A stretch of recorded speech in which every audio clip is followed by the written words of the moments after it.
actually going to try to get out of here in about 4, and then we'll give it to some of my friends over here.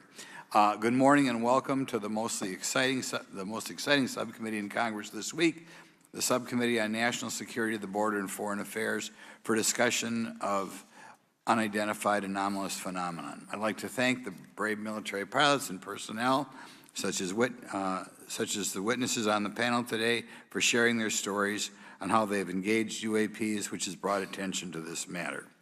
Curiosity and speculation from all walks of life have generated interest in studying what UAPs are and what threats they may pose. I will say that when I was younger in school, I read a book, a 1966 book called Flying Saucers, Serious Business, and for a while, when I was a little bit younger, I thought it was the most important issue out there. The lack of a transparency regarding UAPs, which was one of the themes of that book,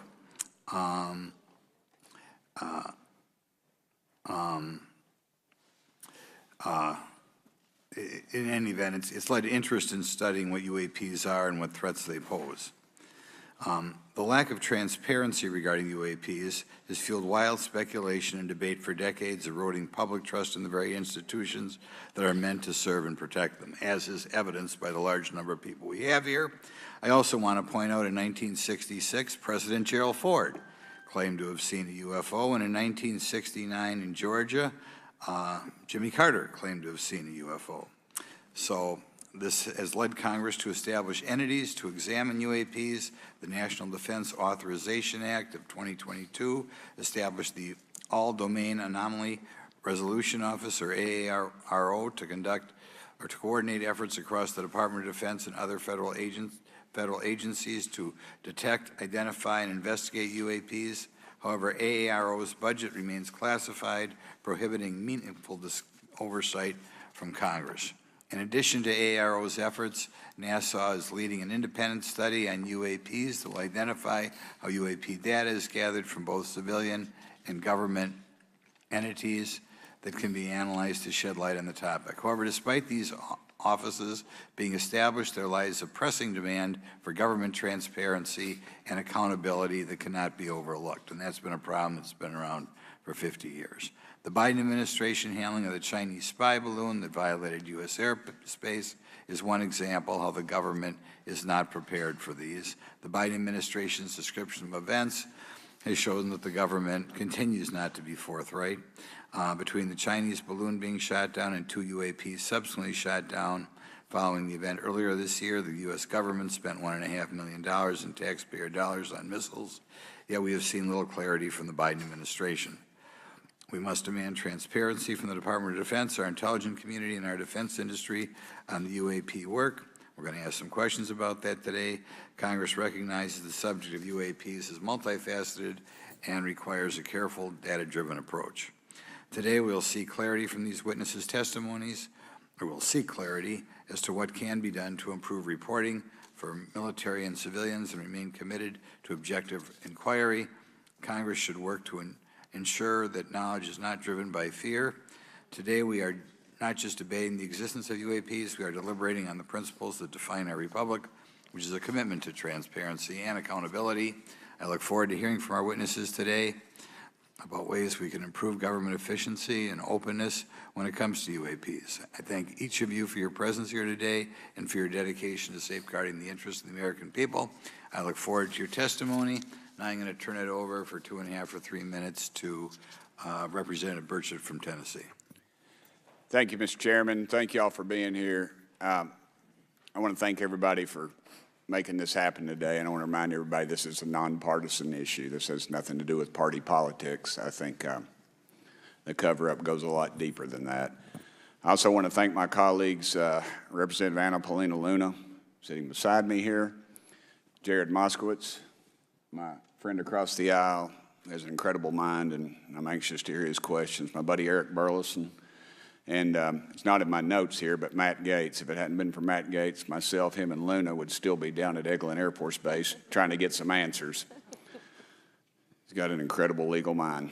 Also, I know I saw it in the crowd there, George Knapp, my buddy Jeremy Corbell.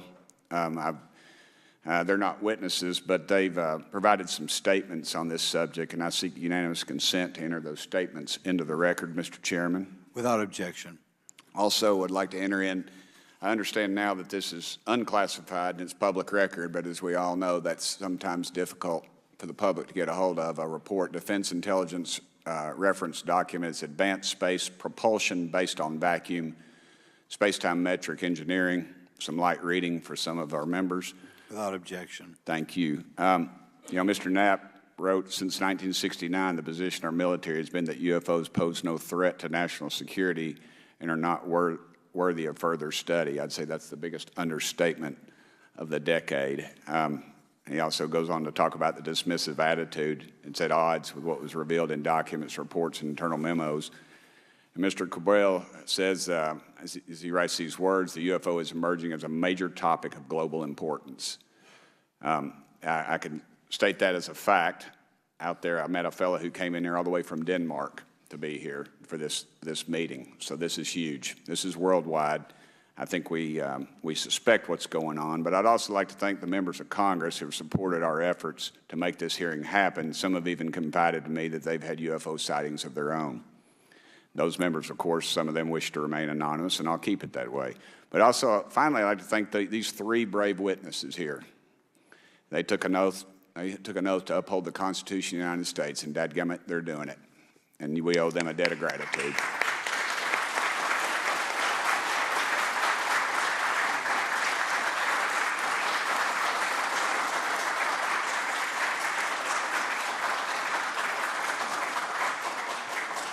Y'all quit clapping. You're cutting in on my time. Just kidding. These folks, they've got nothing to gain from this, and I think you're going to find out that they've endured quite a few slings and arrows. We need to remember them in our prayers and their families. And I'm thankful to them for their honest testimonies.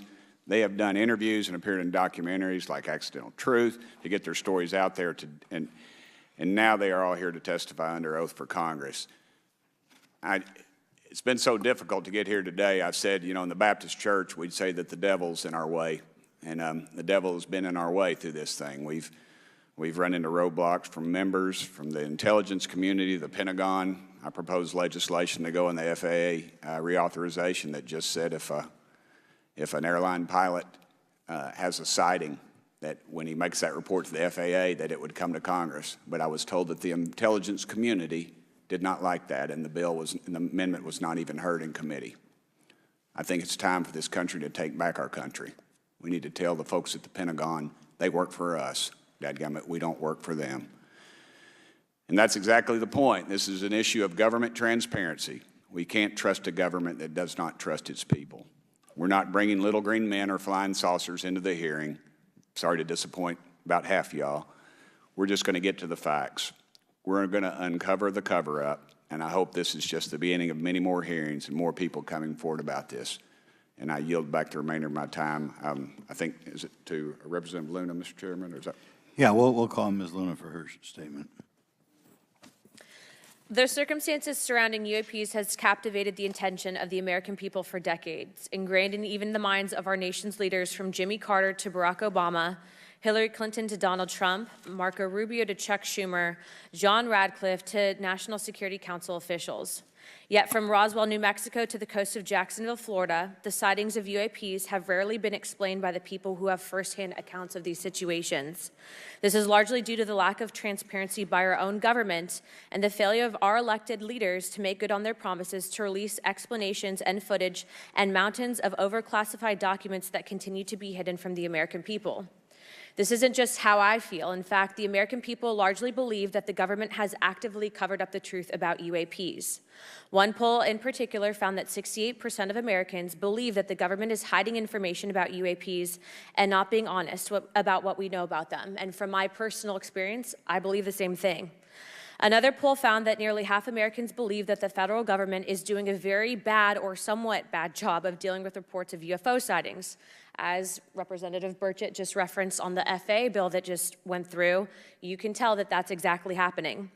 Considering the thousands of testimonies and videos taken on people's phones and eyewitnesses' accounts made by credible witnesses such as doctors, pilots, scientists, and active duty service members, it is unacceptable to continue to gaslight Americans into thinking that this is not happening or that the potential of intelligent life forms exist other than humans.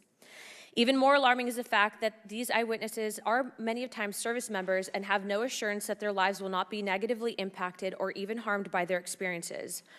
In being an active duty service member working on an airfield, I've had conversations with many pilots where they were in fear of coming forward for retribution and or being taken off flight status. How do we know this? Because the government has said nothing to assure us otherwise. They have also did nothing to calm the concerns of over 20% of Americans who have reported to have seen UFOs or UAPs. We are simply told not to question the government and that the government has it under control. Today is the first hearing of its kind where we will attempt to get down to the bottom of what is actually happening with UAPs. But we will hear from people who have had personal sightings rather than Pentagon bureaucrats who have always been sent to stonewall our investigations. Just so that the press knows and the people know, we were even denied access to a classified briefing in a SCIF prior to this hearing due to the amount of hoops that we had to jump through to grant temporary clearance to witness Grush, who has knowledge of classified information. It is time to have an open-minded discussion on this topic, to hear the evidence and understand the magnitude of what this means not just for our nation, but for humanity. Thank you, Chairman. I yield back the rest of my time. Thank you very much, and I'd like to thank you and Mr. Burchett for bringing this topic to my attention. Now we'll recognize National Security Subcommittee Ranking Member Garcia for 10 minutes. Well, thank you, Mr. Chairman, and I want to thank first our witnesses for joining us today. I want to begin by thanking you all for your service to our country and for sharing your voices today and your courage to be here as well. To Mr. Graves, particularly grateful to you to spend some time that we had for you to share with candor some of your experiences, so I appreciate that as well. I do want to thank all the members of our subcommittee today and also those that are here and have waved on for their incredible interest in this issue, particularly to Congressman Burchett. I know that your leadership has brought us to this place today, and I want to thank you for that, as well as everyone else that's been engaged in this work. I also want to thank the oversight staff, who I know has been working very hard to ensure that today's hearing is serious, that it's transparent, and that it also provides appropriate answers, as our oversight body always demands. Now, it's really important that we're here in a bipartisan way to have this conversation, which really, to the heart of it, is about national security and key to the subcommittee's core purpose. This is the subcommittee on national security of the Oversight Committee. Now, our witnesses will testify today that UAPs have posed a serious safety threat, and we must understand this. More broadly, we're dealing with real questions that get to the heart of our faith in government. Faith in our institutions, as we all know, is at an all-time low. Partisanship and alternative facts make it too easy to doubt narrative or our institutions. But this hearing will offer the public unique perspectives, building on years of reporting by both federal agencies and the independent media. Now, some of the earliest reporting on this issue was a groundbreaking 2017 New York Times report, which revealed research, as we know now, on unidentified anomalous phenomena, or as many call UFOs, by the Defense Intelligence Agency. Mr. Graves and Commander Fravors' experiences with UAPs have also been documented by the public, not just by the New York Times, but CNN and many other national news outlets. Now, the Office of the Director of National Intelligence has published public reports documenting UAPs, and on June 9, 2022, NASA announced that the agency is commissioning a study to, of course, examine unidentified anomalous phenomena. Now, the sheer number of reports, whistleblowers, and stories of unidentified anomalous phenomena should raise real questions and warrant investigation and oversight, and that's why we are here today. Now, pilots have reported encounters for years. Now, because of the stigma around reporting these incidents, we still don't have a complete picture of actually what's going on, particularly as our witnesses will testify on the civilian side, and that is a real problem that we have today in the country. Now, it's very important that we show that Democrats and Republicans in Congress can come together in a bipartisan way to cut through misinformation and to look at the facts in a serious and thoughtful manner. If we are to advance oversight and public disclosure, we must also gain the broad support of the public. We will succeed getting facts out to the public faster if there is a broad public support as part of the process. Now, I understand fully the Department of Defense is hesitant to share information that could also undermine our national security by revealing information on the capabilities of our own aircraft, our sensors, and other sensitive material. At the same time, many people believe that we're withholding information from them, and that is dangerous also. I believe in openness and transparency. That is also the role of Congress, and I want to trust that the American people will be able to weigh the evidence and make up their own minds. Now, we have incidents where sensors, sometimes even multiple types of sensors, detect things that we cannot explain. UAPs, whatever they may be, may pose a serious threat to our military or civilian aircraft, and that must be understood. Now, my career and training as a longtime and career educator and teacher and researcher tell me that we should never rule anything out. We know that our space, of course, is vast and undiscovered. I also want to note that Mr. Sean Kirkpatrick, director of the All-Domain Anomaly Resolution Office, the component of the DoD office that investigates UAP data, has testified before the Senate this year that his unit has found no evidence of extraterrestrial activity. NASA has also stated that they don't have evidence of extraterrestrial life either, and we've heard this, of course, from some of our government agencies. And we should remind viewers and witnesses, which I think is really important, that we also cannot share classified information in public settings. But questions, of course, remain that people want to see data and information for themselves. The enormous interest in the hearing today underscores the importance of a fair and open look at the evidence from witnesses who can share their unique perspectives.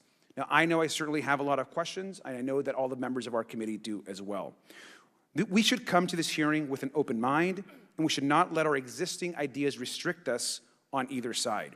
I hear over and over from many agencies the stigma around reporting and investigating UAPs prevents us from getting real answers. We know that whistleblowers have reported harassment, intimidation, or stigma as well, and this is not acceptable.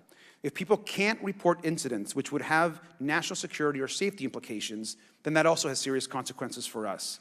As ranking member of this subcommittee, I know my job would be completely impossible if whistleblowers or others feel intimidated to come before this committee.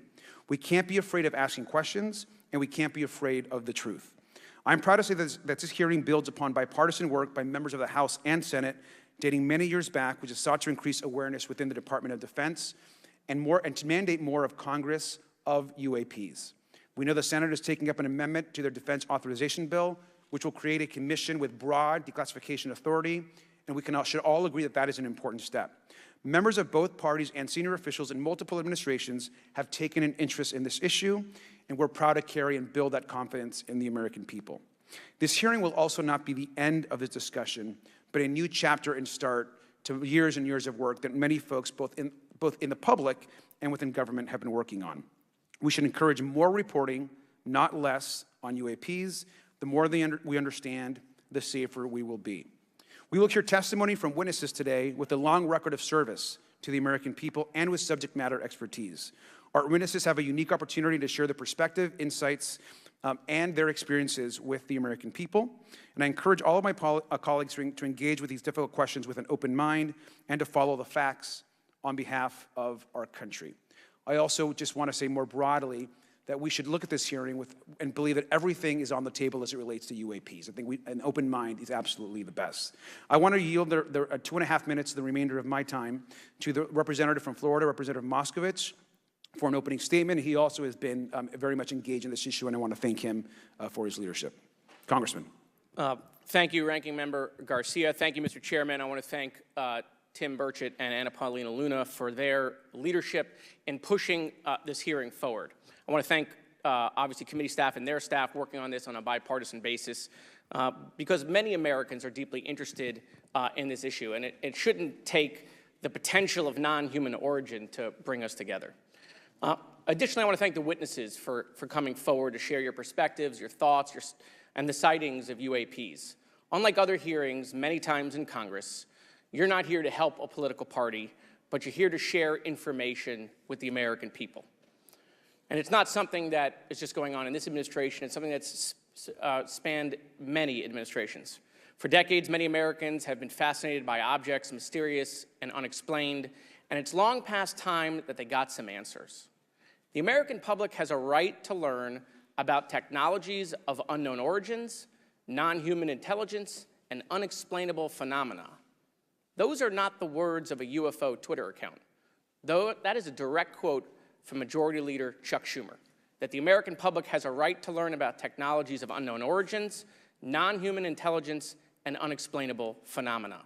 In an interview with Fox News, recent former Director of National Intelligence John Radcliffe confirmed the U.S. government is aware a lot more sightings of UAPs, and that they have not made that information public. I quote, "There are a lot more sightings that have not been made public," Radcliffe said to Fox News. For me, this hearing is about transparency. We unfortunately live in a time in which many people distrust government and our institutions. And overclassification of information away from the American public or even Congress contributes to today's politics. The American people have regular questions. What are UAPs? How come the media doesn't report more on them? Are they foreign adversaries? Are they U.S. technology? Are they something else? They ask themselves, how come when a Russian jet shoots flares at one of our drones, we have perfect pictures and videos to show the American people and the world, but when it comes to UAPs, nothing? Of course, we must always protect our national security to maintain our superiority, like when stealth helicopters were only rumored to exist, but were used in the Osama bin Laden raid in 2011. But we can't allow that to be used as a shield to keep the American people completely in the dark from basic truths. The American people deserve to hear more about special access programs. Congress has a right to know if there's any unsanctioned weapons development, satellite imagery that has not been provided to Congress. Congress created the All-Domain Resolution Office in the NDAA of 2022. In its initial analysis, there are 171 uncharacterized UAP reports, and this is the words from the report, that appear to have demonstrated unusual flight characteristics or performance capabilities. I believe more information is known about the 171 instances. It's time for Congress to reinsert ourselves. I call on our military leaders and intelligence officials to release more information to the American people about UAPs. And to our military leaders, if there's nothing to conceal, let Congress go to Wright-Patterson Air Force Base, the Dugway Proving Ground, or even Groom Lake in Nevada. We should have disclosure today. We should have disclosure tomorrow. The time has come. Thank you, Ranking Member. Thank you, Mr. Moskowitz, and I would yield back now to our chairman. Thank you. Right, now I'd like to introduce our witnesses. Our first witness is Lieutenant Ryan Graves. He's the Executive Director of Americans for Safe Aerospace. Lieutenant Graves is also a former U.S. Navy F-18 pilot with his own UAP experience. The next witness, David Grush, is a former senior intelligence officer with the National Geospatial Intelligence Agency and was a senior technical advisor for UAP issues. And finally, retired Navy Commander David Fravor, squadron leader who worked as a naval aviator for 18 years. Mr. Fravor has his own UAP experience, known as the TikTok event. I look forward to hearing from all three of you today. Pursuant to Committee Rule 9G, the witnesses will please stand and raise their right hands. Do you solemnly swear or affirm that the testimony you are about to give is the truth, the whole truth, and nothing but the truth, so help you God? Let the record show that all the witnesses answered in the affirmative. You may be seated. We appreciate you all being here today and look forward to your testimony. I'll remind the witnesses that we have read your written statements and they will appear in full in the hearing record. Please try to limit your oral statements to 5 minutes. As a reminder, please press the button on the microphone in front of you so that it's on and the members can hear you. When you begin to speak, the light in front of you will turn green. After 4 minutes, it'll turn yellow, and the red light, when that comes on, it tells you your 5 minutes have expired. I'll now recognize Mr. Graves for 5 minutes for your opening statement. Thank you. Chairman Grothman, Ranking Member Garcia, distinguished members of the House Oversight Subcommittee on National Security, Representatives Burchett and Luna. My name is Ryan Fobbs Graves, and I'm a former F-18 pilot with a decade of service in the U.S. Navy, including 2 deployments in Operation Enduring Freedom and Operation Inherent Resolve. I have experienced advanced UAP firsthand, and I'm here to voice the concerns of more than 30 commercial aircrew and military veterans who have confided their similar encounters with me. Today, I would like to highlight 3 critical issues that demand our action. As we convene here, UAP are in our airspace, but they are grossly underreported. These sightings are not rare or isolated, they are routine. Military aircrew and commercial pilots, trained observers whose lives depend on accurate identification, are frequently witnessing these phenomena. The stigma attached to UAP is real and powerful and challenges national security. It silences commercial pilots who fear professional repercussions, discourages witnesses, and is only compounded by recent government claims questioning the credibility of eyewitness testimony. Parts of our government are aware of more about UAP than they let on, but excessive classification practices keep crucial information hidden. Since 2021, all UAP videos are classified as secret or above. This level of secrecy not only impedes our understanding, but fuels speculation and mistrust. In 2014, I was an F-15 Foxtrot pilot in the Navy Fighter Attack Squadron 11, the Red Rippers, and I was stationed at NAS Oceana in Virginia Beach. After upgrades were made to our jet's radar systems, we began detecting unknown objects operating in our airspace. At first, we assumed they were radar errors, but soon we began to correlate the radar tracks with multiple onboard sensors, including infrared systems, eventually through visual ID. During a training mission in Warning Area Whiskey 72, 10 miles off the coast of Virginia Beach, two F-18 Super Hornets were split by a UAP. The object, described as a dark gray or a black cube inside of a clear sphere, came within 50 feet of the lead aircraft and was estimated to be 5 to 15 feet in diameter. The mission commander terminated the flight immediately and returned to base. Our squadron submitted a safety report, but there was no official acknowledgement of the incident and no further mechanism to report the sightings. Soon, these encounters became so frequent that aircrew would discuss the risk of UAP as part of their regular pre-flight briefs. Recognizing the need for action and answers, I founded Americans for Safe Aerospace. The organization has since become a haven for UAP witnesses who were previously unspoken due to the absence of a safe intake process. More than 30 witnesses have come forward, and almost 5,000 Americans have joined us in the fight for transparency at safeaerospace.org. The majority of witnesses are commercial pilots at major airlines. Often, they are veterans with decades of flying experience. Pilots are reporting UAP at altitudes that appear above them at 40,000 feet, potentially in low Earth orbit or in the gray zone below the Kármán line, making inexplainable maneuvers like right-hand turns and retrograde orbits or J-hooks. Sometimes these reports are reoccurring, with numerous recent sightings north of Hawaii and in the North Atlantic. Other veterans are also coming forward to us regarding UAP encounters in our airspace and oceans. The most compelling involve observations of UAP by multiple witnesses and sensor systems. I believe these accounts are only scratching the surface, and more will share their experiences once it is safe to do so. In closing, I recognize the skepticism surrounding this topic. If everyone could see the sensor and video data I witnessed, our national conversation would change. I urge us to put aside stigma and address the security and safety issue this topic represents. If UAP are foreign drones, it is an urgent national security problem. If it is something else, it is an issue for science. In either case, unidentified objects are concerned for flight safety. The American people deserve to know what is happening in our skies. It is long overdue. Thank you. Mr. Grush? Mr. Chairman, ranking members and congressmen, thank you. I'm happy to be here. This is an important issue, and I'm grateful for your time.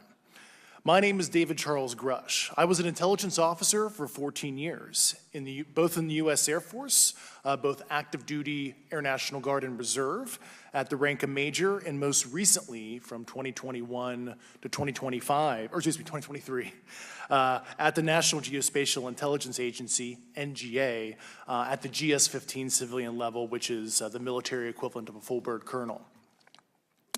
I was my agency's co-lead in unidentified anomalous phenomena and transmedium object analysis, as well as reporting to the UAP task force, UAPTF, and eventually, once it was established, the All-Domain Anomaly Resolution Office, AARO.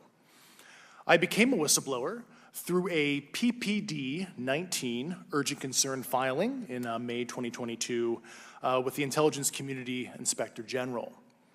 Following concerning reports from multiple esteemed and credentialed current and former military and intelligence community individuals that the U.S. government is operating with secrecy above congressional oversight with regards to UAPs. My testimony is based on information I've been given by individuals with a long-standing track record of legitimacy and service to this country, many of whom also have shared compelling evidence in the form of photography, official documentation, and classified oral testimony to myself and my various colleagues. I have taken every step I can to corroborate this evidence over a period of 4 years while I was with the UAP Task Force and do my due diligence on the individual sharing it. This is because of these steps, I believe strongly in the importance of bringing this information before you. I am driven by a commitment of both to truth and transparency, rooted in our inherent duty to uphold the United States Constitution and protect the American people. I'm asking Congress to hold our government to this standard and thoroughly investigate these claims. But as I stand here under oath now, I am speaking to the facts as I've been told them. In the U.S. Air Force, in my National Reconnaissance Office, NRO, reservist capacity, I was a member of the UAP Task Force from 2019 to 2021. I served at the NRO Operations Center on the Director's Briefing staff, which included the coordination of the Presidential Daily Brief and supporting variety of contingency operations, which I was the Reserve Intelligence Division Chief backup. In 2019, the UAP Task Force Director asked me to identify all special access programs and controlled access programs, also known as SAPs and CAPs, we needed to satisfy our congressionally mandated mission, and we were direct report at the time to the DepSecDef. At the time, due to my extensive executive level intelligence support duties, I was cleared to literally all relevant compartments and in a position of extreme trust, both in my military and civilian capacities.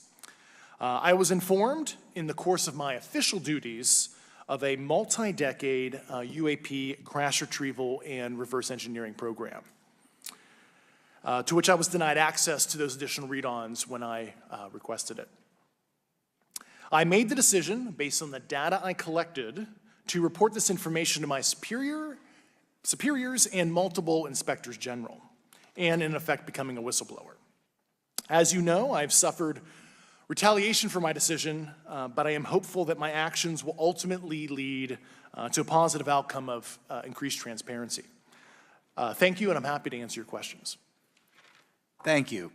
Commander Fravor?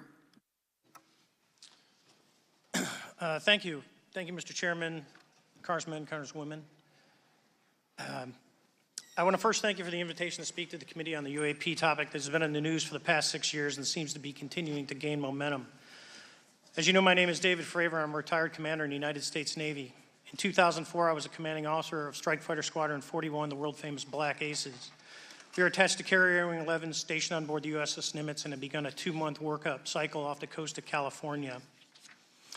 On this day, we were scheduled for a 2v2 air-to-air training with the USS Princeton as our control. When we launched off Nimitz, my wingman was joining up. We were told that the training was going to be suspended and we were going to proceed with real-world tasking. As we proceeded to the west, the air controller was counting down the range to an object that we were going to, and we were unaware of what we were going to see when we arrived. The controller had told us that these objects had been observed for over 2 weeks, coming down from over 80,000 feet, rapidly descending to 20,000 feet, hanging out for hours, and then going straight back up. For those who don't realize, above 80,000 feet is space. We arrived at the location at approximately 20,000 feet, and the controller called merge plot, which means that our radar blip was now in the same resolution cell as the contact.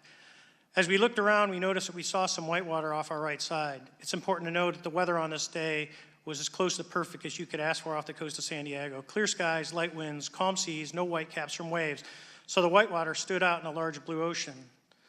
All 4 of us, because we were in F-18Fs, so we had pilots and Wizzo in the back seat, looked down a small, saw a white tic-tac object with a longitudinal axis pointing north-south and moving very abruptly over the water like a ping-pong ball. There were no rotors, no rotor wash, or any sign of visible control surfaces like wings. As we started clockwise towards the object, my Wizzo and I decided to go down and take a closer look with the other aircraft staying in high cover to observe both us and the tic-tac. We proceeded around the circle about 90 degrees from the start of our descent, and the object suddenly shifted its longitudinal axis, aligned it with my aircraft, and began to climb. We continued down another 270 degrees, nose low, where the tic-tac, or we considered 270 degrees to where, and we went nose low to where the tic-tac would have been. Our altitude at this point was about 15,000 feet, and the tic-tac was about 12,000. As we pulled nose onto the object, within about a half mile of it, it rapidly accelerated in front of us and disappeared. Our wingmen, roughly 8,000 feet above us, lost contact also. We immediately turned back to see where the whitewater was at, and it was gone also. So as we started to turn back towards the east, the controller came up and said, "Sir, you're not going to believe this, but that thing is at your cap point, roughly 60 miles away in less than a minute." You can calculate the speed. We returned to Nimitz. We were taking off our gear. We were talking to one of my crews that was getting ready to launch. We mentioned it to them, and they went out and luckily got the video that you see, that 90-second video. What you don't see is the radar tape that was never released, and we don't know where it's at, of the active jamming that the object put on an APG-73 radar, and I can get into modes later if you're interested. What is shocking to us is that the incident was never investigated. None of my crew were ever questioned. Tapes were never taken, and after a couple days, it turned into a great story with friends. It wasn't until 2009 until Jay Stratton had contacted me to investigate. Unbeknownst to all, he was part of the ATIP program in the Pentagon led by Lou Elizondo. And there was an unofficial official report that came out that's now on the internet. Years later, I was contacted by the other pilot, Alex Dietrich, and asked if I'd been contacted, and I said no, but I'm willing to talk. I was contacted by Mr. Elizondo, and we talked for a short period of time, and he said we'd be in contact. A few weeks after that, I was made aware that Lou had left the Pentagon in protest and joined forces with Tom DeLonge, Chris Mellon, Steve Justice, and others to form Two Stars Academy, an organization that pressed the issue with leading industry experts and U.S. government officials. They worked with Leslie Keene, who is present today, Ralph Blumenthal, and Helene Cooper to publish the articles in the New York Times 2017 New York Times, and it removed the stigma on the topic of UFOs, which is why we're here today. Those articles open the door for the government and public that cannot be closed. It has led to an interest from our elected officials who are not focused on little green men, but figuring out where these craft are, where are they from, the technology they possess, how do they operate. It also led to the Whistleblower Protection Act and the NDAA. There are multiple witnesses coming forward to say that have firsthand knowledge, and Mr. Grush just covered that. What concerns me is that there's no oversight from our elected officials on anything associated with our government processing or working on craft. Believe it not from this world. This issue is not a full public disclosure that could undermine national security, but it is about ensuring that our system of checks and balances works across all work done in the government using taxpayer funds. Relative to government programs, even unacknowledged WAVE programs have some level of oversight by the appropriate committee members in the House and Senate, and this work that is said to be occurring from whistleblower testimonies should not be exempt. In closing, I would like to say that the Tic Tac object we engaged in 2004 was far superior to anything that we had on time, have today, or are looking to develop in the next 10 years. If we in fact have programs that possess this technology, it needs to have oversight from those people that the citizens of this great country elected in office to represent what is best for the United States and best for the citizens. I thank you for your time. Thank you very much. Thank you very much. I know it's very difficult for all of you, all you've done in the past to try to illuminate this issue. Call on myself first for some questions. I'm going to start with Mr. Graves. Are pilots that you interact with as part of your organization, do you feel adequately trained and briefed on how to handle encounters with UAPs? No. Right now, military witnesses to UAP have limited options for reporting UAP, but more concerning is that commercial aviation sector has not adapted to the lessons that the military has implemented. The military and Department of Defense has stated that UAP represent a critical aviation safety risk. We have not seen that same language being used in the commercial markets. They are not acknowledging this risk. Okay. What steps do you think you have to be taken to improve a pilot's UAP reporting, be it military or commercial? Right now, we need a system where pilots can report without fear of losing their jobs.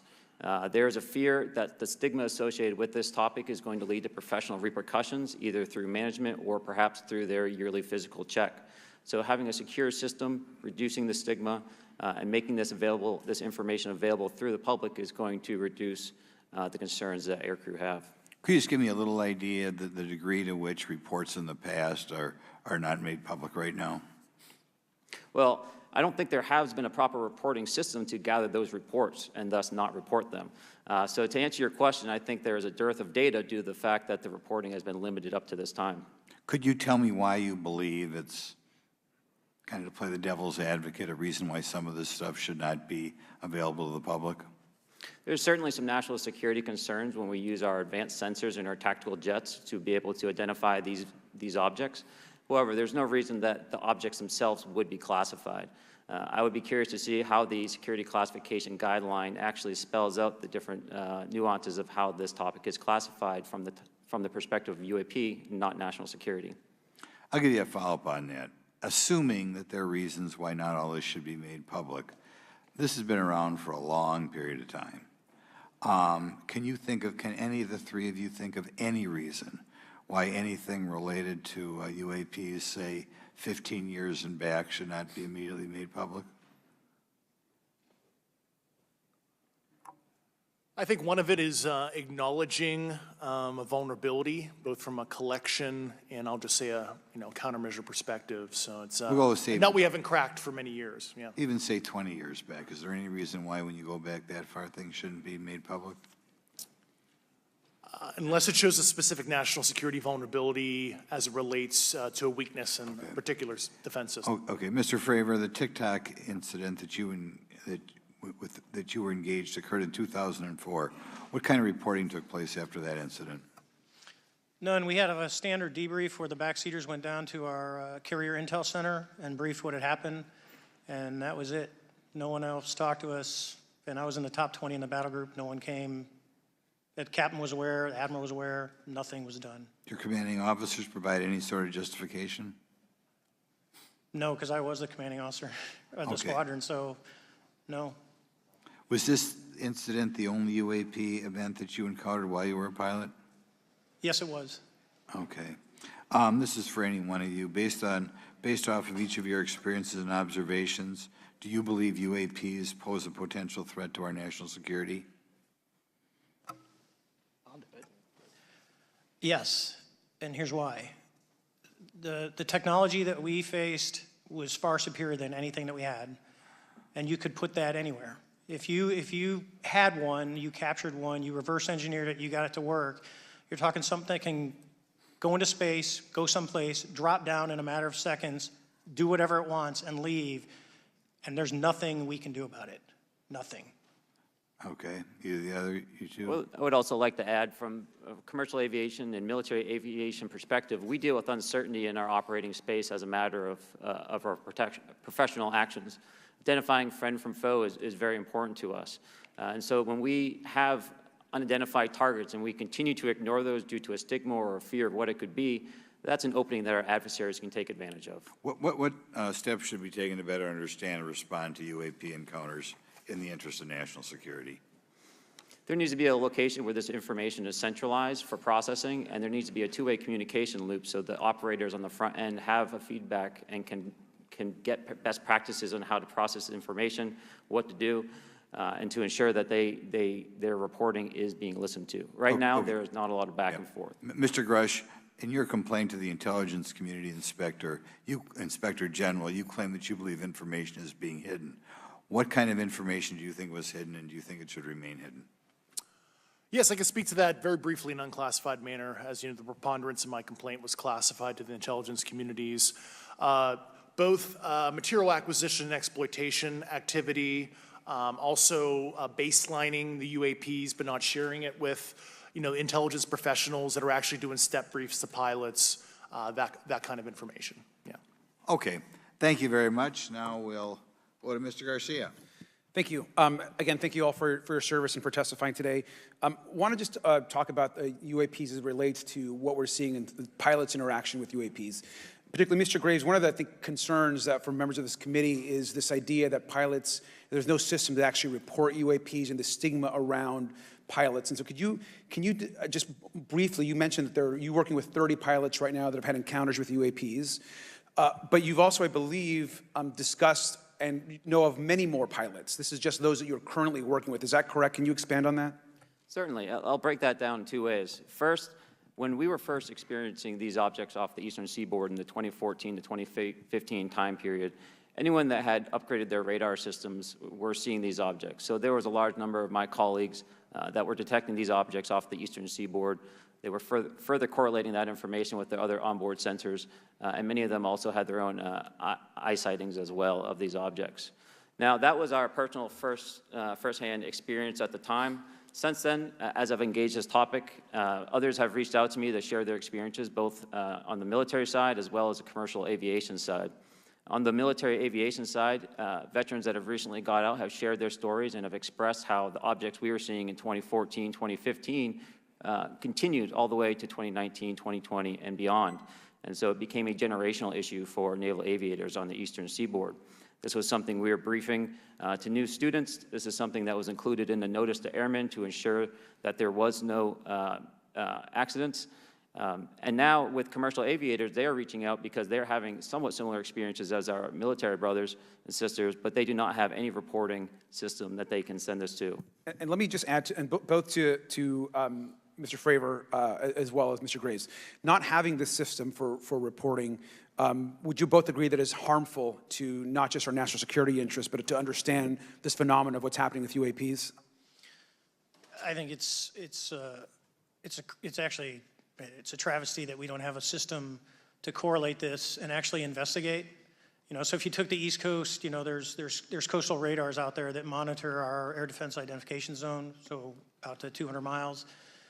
They can track these, you know, so when you see them, they could actually go and pull that data and get maneuvering. And instead of just having the airplanes, there's other data sources out there. And I've talked to other government officials on this. So you need a centrally located repository that these reports go to.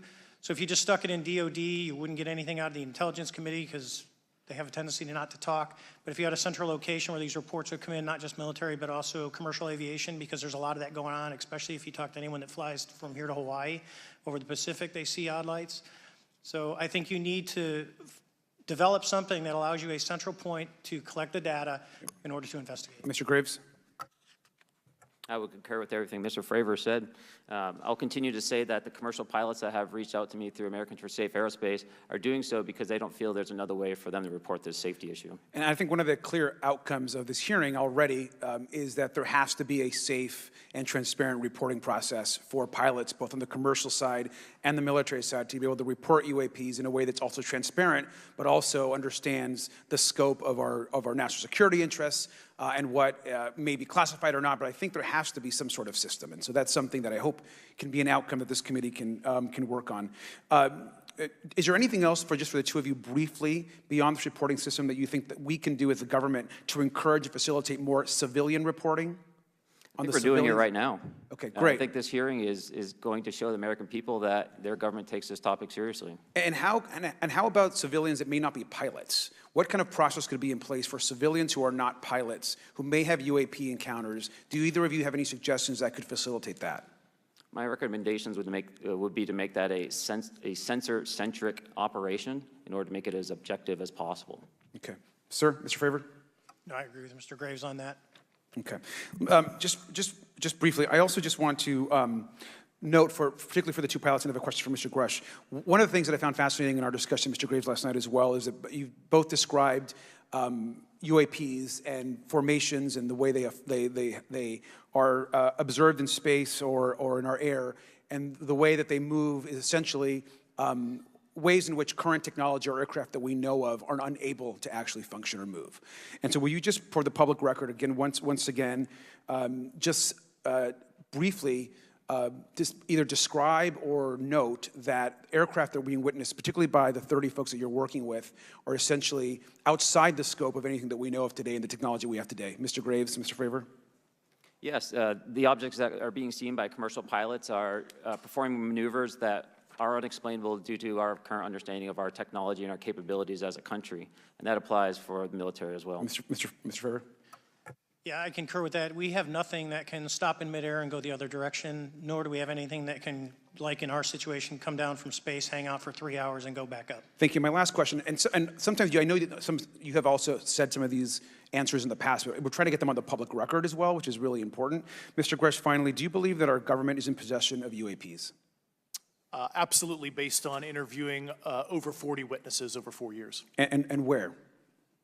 I know the exact locations, and those locations were provided to the Inspector General and some of which to the intelligence committees. I actually had the people with the firsthand knowledge provide a protected disclosure to the Inspector General. Thank you. And Mr. Chairman, I would just say that I think that these questions are important questions, and I look forward to being involved in the process to get those answered. I know there'll be a lot of questions from other committee members, so I yield back.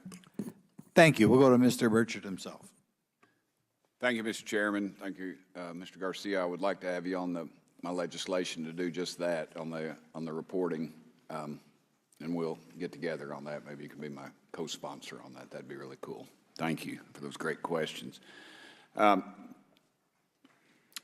Mr. Graves, again, I'd like to know, how do you know that these were not our aircraft?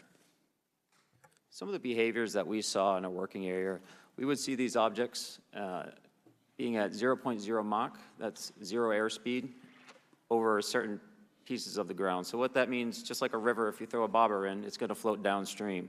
These objects were staying completely stationary in Category 4 hurricane winds. These same objects would then accelerate to supersonic speeds, 1.1, 1.2 Mach, and they would do so in very erratic and quick behaviors that I don't have an explanation for. Okay. Have you spoken to commercial and military pilots that have seen these off of our East Coast? I have. Okay.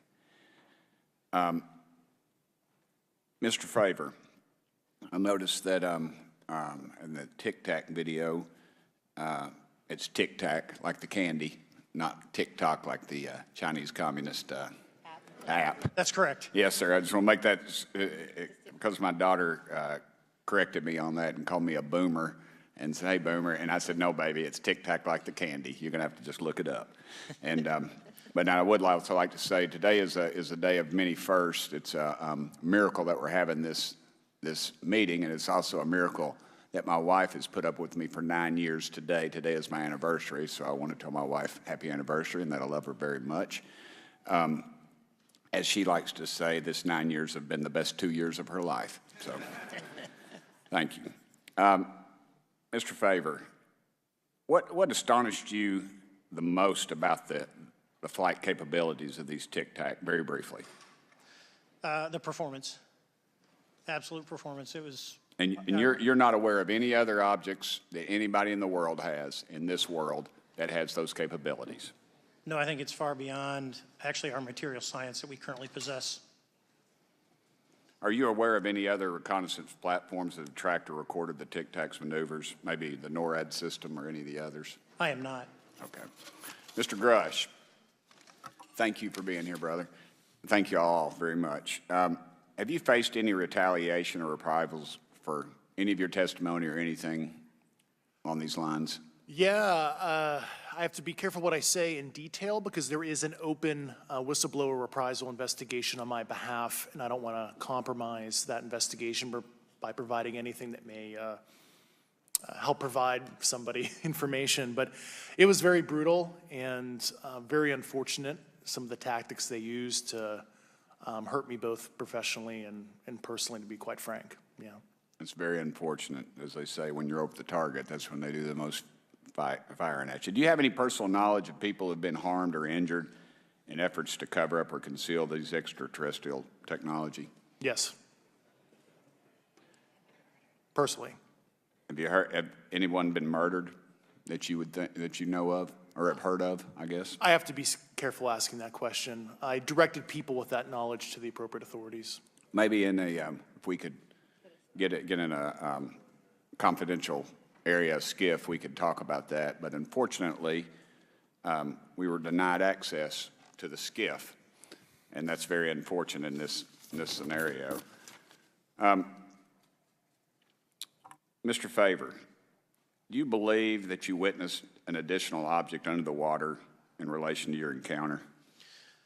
I will say we did not see an object. There was something there to cause the whitewater, and when we turned around, it was gone. So there was something there that obviously moved. Okay, it was not the same object though that you were looking at, correct? No, we actually joked that the Tic Tac was communicating with something when we came back, and because the whitewater disappeared. We were in another instance. We're told about the capabilities of a jamming during viewing of when there were some people chasing some of these objects. Did you experience any of that jamming or interrupting your radar or weapons system? My crew that launched after we landed experienced significant jamming to the APG-73 radar, which was what we had on board, which is a mechanically scanned, very high-end system prior to the APG-79. And yes, it did pretty much everything you could do, range, velocity, aspect, and then it spit the lock, and the targeting pod is passive. That's what we were able to get the video on. I'm about to run out of time, but are you aware of any of our enemies that have that capability? No. Okay, I would also like to note for the record that, like George Knapp, breaking Area 51. He's the reason I knew about that, and the reason I know about the Tic Tacs is Leslie Keene from New York Times article, and I would encourage everybody to read that. Thank you, Mr. Chairman. I yield back to you for no time. Very good. Mr. Raskin? Thank you, Mr. Chairman. Mr. Graves, you reported UAP encounters during training flights, I think, and have since come forward to warn the Pentagon that these encounters may be putting pilots at risk.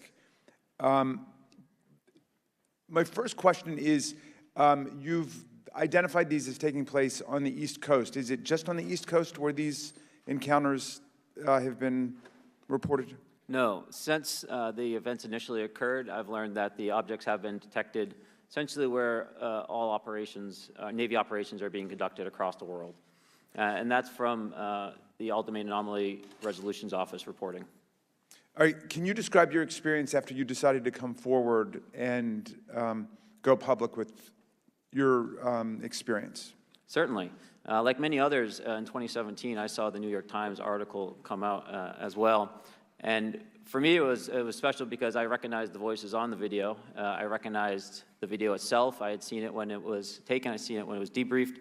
And so that was kind of shook me because I realized that this problem was still ongoing. And so I reached out to colleagues back on the East Coast and realized that this was still a safety risk that they were dealing with, that they had essentially hit a wall with how they could move forward on this conversation. It was at that point when I decided to try to move the conversation forward myself. Are there common characteristics to the UAPs that have been cited by different pilots, and can you describe what the convergence of descriptions is? Certainly. We were primarily seeing dark gray or black cubes inside of a clear sphere. I'm sorry, dark gray or black cubes? Yes, inside of a clear sphere, where the apex or tips of the cube were touching the inside of that sphere.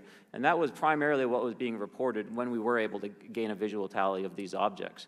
And that occurred over almost 8 years. And as far as I know, it's still occurring. I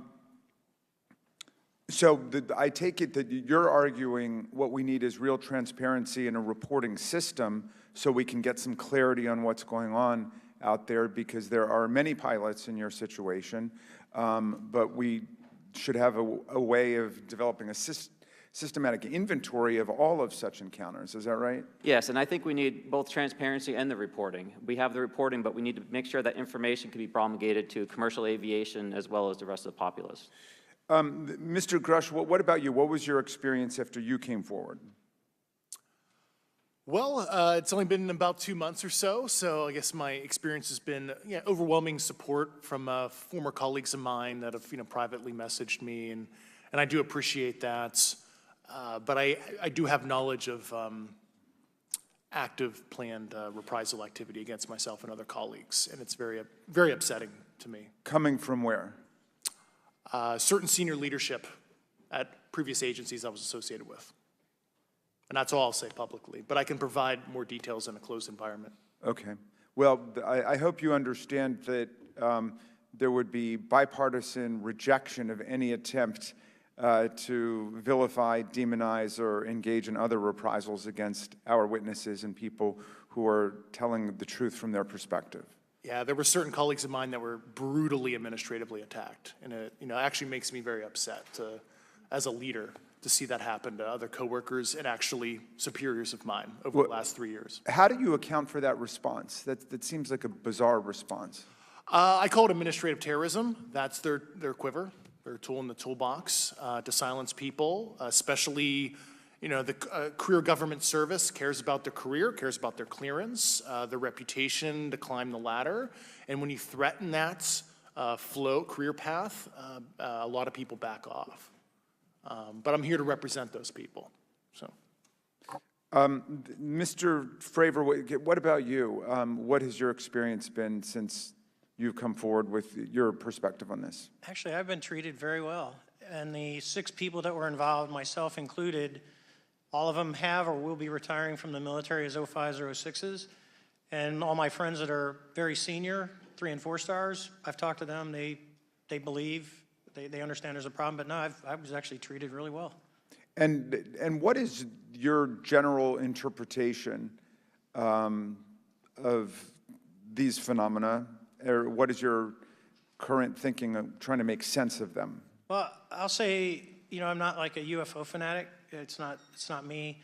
But I will tell you that what we saw with 4 sets of eyes over a 5-minute period, still, we have nothing close to it. It was amazing to see. I told my buddy I wanted to fly it, but yeah, it's just an incredible technology. All right, Mr. Chairman, thank you very much. I'll yield back to you. Thanks. On to Ms. Luna. Mr. Grush, in speaking to you yesterday, I just wanted to follow up on Representative Raskin's questions.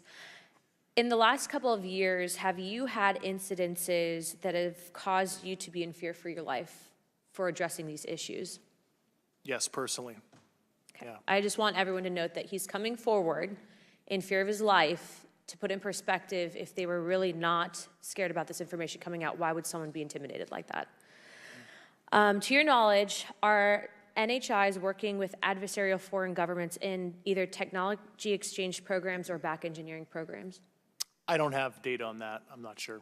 Have you heard or you had people come forward to present that evidence? Not that particular evidence that you just espoused. Okay, on the 19th of April, Dr. Kirkpatrick, head of AARO, had said that he did not find any evidence of UAPs. You also stated that you had, in your interview, that you had briefed him on information that you were uncovering, but that he did not follow up with you. Were the items that you divulged to him pertinent to national security? Yes, him and I had a classified conversation in April 2022 before he took over AARO in July 2022, and I provided him some concerns I had. Do you know why he might not have followed up with you? Unfortunately, I cannot read his mind. I wish he did. I was happy to give sage counsel to him on where to look when he took the helm of AARO. Okay, and then my last question for you before I move to Mr. Graves is you received prior approval from the Defense Department to speak on certain issues, correct? Correct, through DOPSR, DoD Pre-Publication and Security Review, and I just want to remind the public, they're just looking from a security perspective. These are my own personal views and opinions, not the department's. Okay, I'm asking that though mainly because I think that there are many people that would like to discredit you, so it does bring a certain amount of credibility to your testimony. I'm required by law to do that as a former intelligence officer, or I go to jail for revealing classified information. Yeah, we don't want you to go to jail. My next question would actually be for Mr. Graves. Can you please explain to me in detail the event that occurred at Vandenberg Air Force Base? Certainly. In the 2003 timeframe, a large group of Boeing contractors were operating near one of the launch facilities at Vandenberg Air Force Base when they observed a very large 100-yard sided red square approach the base from the ocean and hover at low altitude over one of the launch facilities. This object remained for about 45 seconds or so before darting off over the mountains. There was a similar event within 24 hours later in the evening. This was a morning event, I believe 8:45 in the morning. Later in the evening, post-sunset, there were reports of other sightings on base, including some aggressive behaviors. These objects were approaching some of the security guards at rapid speeds before darting off. And this is information that was received through one of the witnesses that have approached me at Americans for Safe Aerospace. Was this documented in any official form, whether it was a police blotter?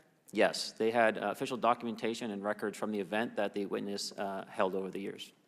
And I'm not going to ask you to do it right now for time reasons, but you would be able to sketch what was witnessed, correct? And have you seen that before on any other equipment and or during your flight time? I have not seen what they've described. This object was estimated to be almost the size of a football field, and I have not seen anything personally that large. Okay, and then another question on follow-up referencing the gimbal video Go Fast incident. Can you just clarify, because to our understanding, the footage was actually cut off at a certain point, but what happens at the end of that video, just for those Americans specifically there that are wanting to know about the rest of that footage? Certainly.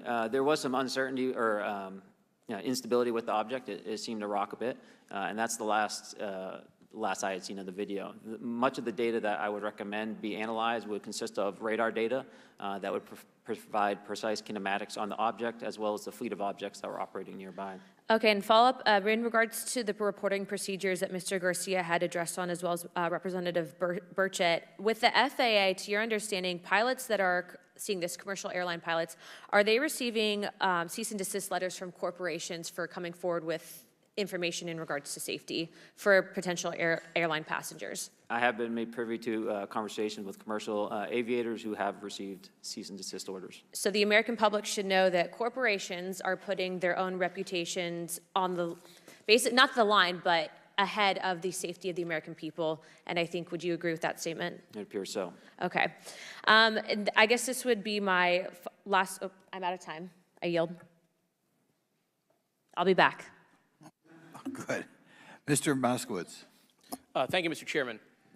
Gentlemen, let's talk about the laws of physics for a second. Mr. Graves and Commander Favor, I heard you talk about speed. When those objects broke the sound barrier, did they make a sonic boom? I was in a jet. You can't hear anything. It's kind of loud in there. Yeah, you're not able to actually personally tell within the vehicle. I will say the objects that we were seeing, they were spherical, and they were observed up to Mach 2, which is a very non-aerodynamic shape. What about G-forces? Let's talk about G-forces of those vehicles. Could a human survive those G-forces with known technology today? No. No, not for the acceleration rates that we observed. Okay. What about what they look like? How close did you get? Did you see a seam or a rivet or a section? And what I mean is, obviously, the jets you're flying have all those things. Did these objects have those? Do you want to go, Ryan? I didn't have the detail to be able to tell that. So we got within a half mile of Tic Tac, which people say that's pretty far, but in airplanes, that's actually relatively close. No, it was perfectly white, smooth, no windows, although when we did take the original FLIR video that is out there, when you put it on a big screen, it actually had two little objects that came out of the bottom of it. But other than that, no windows, no seams, no nothing. Mr. Grush, as a result of your previous government work, have you met with people with direct knowledge or have direct knowledge yourself of non-human origin craft? Yes, I personally interviewed those individuals. Mr. Grush, as a result of your previous government work, have you met with people with direct knowledge or have direct knowledge yourself about ATs, advanced technologies that the U.S. government has?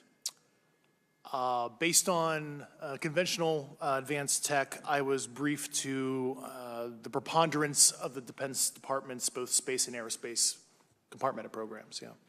Do you have knowledge or do you have reason to believe that there are programs in the advanced tech space that are unsanctioned? Yes, I do.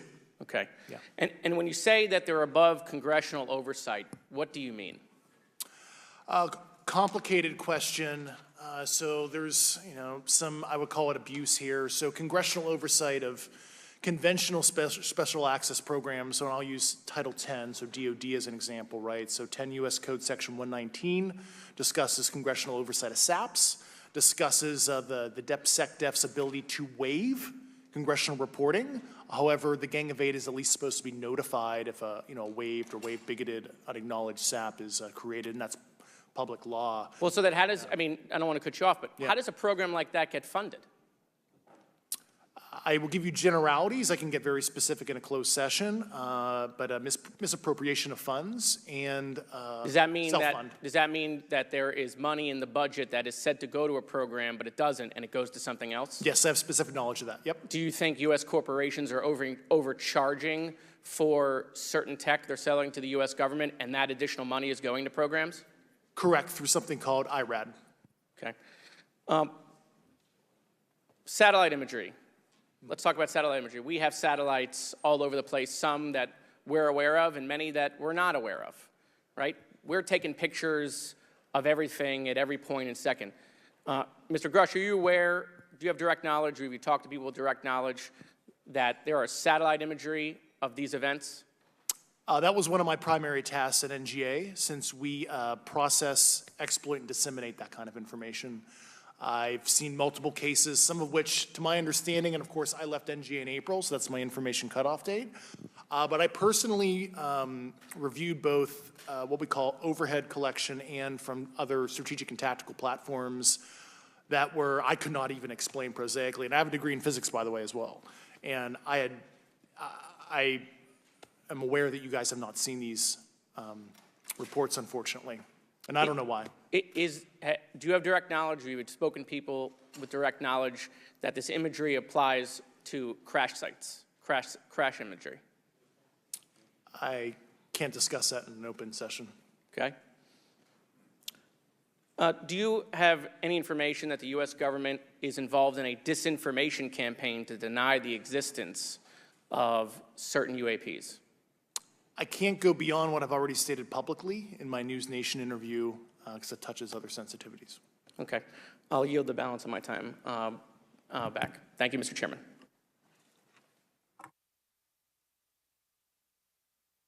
Ms. Fox? Thank you, Mr. Chairman, and I thank our witnesses for being here today. Mr. Garouche, in your sworn testimony, you state that the United States government has retrieved supposedly extraterrestrial spacecraft and other UAP-related artifacts. You go so far as to state that the U.S. is in possession of, quote, non-human spacecraft, end quote, and that some of these artifacts have circulated with defense contractors. Several other former military and intelligence officials have come forward with similar allegations, albeit in non-public settings. However, Dr. Sean Kirkpatrick, the director of AARO, previously testified before Congress that there has been, and I quote, no credible evidence thus far of extraterrestrial activity or of, quote, off-world technology brought to the attention of the office. To your knowledge, is that statement correct? It's not accurate. I believe Dr. Kirkpatrick mentioned he had about 30 individuals that have come to Aero thus far. A few of those individuals have also come to Aero that I also interviewed, Okay. and I know what they provided Dr. Kirkpatrick and their team. Okay. I was able to evaluate Okay, that information. I need to go on. Sure. But my understanding that his statement is accurate, came from a direct quote. And this contradiction is a perfect example of why we need to inject transparency into our government. And for another example, look no further than the pitiful response to the Chinese spy balloon debacle earlier this year. You may remember the mass confusion that ensued when the balloon was first spotted over Montana, 4 days after it first entered U.S. airspace over Alaska. The Biden administration's initial inability to address the object grew into a continuous series of embarrassments. After news of the balloon reached the mainstream media, we were assured that the balloon posed no threat to our security. However, after the balloon was allowed to transit the entire continental United States, fighter jets were scrambled off the coast of South Carolina to shoot it down. This flip-flopping and obfuscation caused needless confusion, fear, and panic across the country. It's my hope, Mr. Chairman, that this sort of confusion will not be repeated. We should investigate the extent to which elements of our government possess or do not possess information that is of critical value to the American people. We owe it to the citizens of this nation to make sure that our government is transparent and accountable. We must make sure that our government provides answers, and Congress must do its duty to solicit those answers. With that, Mr. Chairman, I yield back. Yeah, Mr. Frost. Thank you, Mr. Chairman. In 2022, NASA announced that it was commissioning an independent study team to examine UAPs. The NASA team is comprised of scientists across different fields, as well as former astronauts and pilots. In May, the independent study team held its first public meeting, which included the perspectives from NASA senior leaders, as well as perspectives from the Department of Defense and intelligence agencies. The NASA study team is also expected to release its first report pretty soon, and I think it's safe to say that we all eagerly await its results. Mr. Graves, how might NASA's research influence the commercial industry regarding safety in UAP? I think NASA has a big role to play as far as commercial aviation safety, and it's one of their original charges as an organization. One of the recommendations that have been put forward is to utilize their existing aviation safety reporting system to serve as a short-term fill and trusted platform for pilots that want to report on UAP. It also has built-in analytics capability and is funded by Congress. Gotcha. And also, Mr. Graves, are there any other industries that may be influenced by the NASA research on UAPs? And if so, how so? Well, I think there is a large swath of commercial capabilities that could be brought to bear on this topic, from space-based or ground-based sensor systems that are available open source or through commercial marketplaces. And I think NASA's work, as they work to identify and highlight specific parameters that can be found, we can take that information and promulgate this through the public sector so that we can have a more open conversation about what we're seeing. You know, in 2020, the Department of Defense released several videos of UAPs, including Mr. Freyer's experience, U.S. Navy pilots that recorded footage. In 2021, the Office of the Director of National Intelligence released a preliminary report on UAP events. NASA Administrator Bill Nelson stated that NASA would begin to investigate these events. In fact, I sit on Science, Space, and Technology Committee, and when we were doing a hearing with the NASA Administrator Bill Nelson, I asked, you know, why NASA needed to be fully funded, and there were many great reasons, but one of them was actually had to do with UAPs. He actually mentioned, you know, is there life out there? I don't know. And so either way, these actions ultimately led NASA to assemble the independent study team that I mentioned earlier. Also in 2021, Harvard University stood up the Galileo project to research and examine the origins of UAP. So it seems like both, you know, from NASA and in the higher education community, because of the work that y'all have done and people standing up, you know, I think we're seeing some of that stigma slowly going away. Mr. Freyer, do you believe that military pilots feeling empowered to share their UAP experiences has directly impacted the scientific community's research goals on this topic? I would say yes. I would say that, you know, starting in 2017, when it actually came out, it took that stigma away. I mean, I've talked to multiple senators who said prior to that, if you'd have mentioned UAP, you'd have been laughed off the hill. And now we're sitting here today for a public testimony on what's actually going on. You know, I'm hoping that this curve will be more of an exponential and we'll get more and more transparent to the level that we can.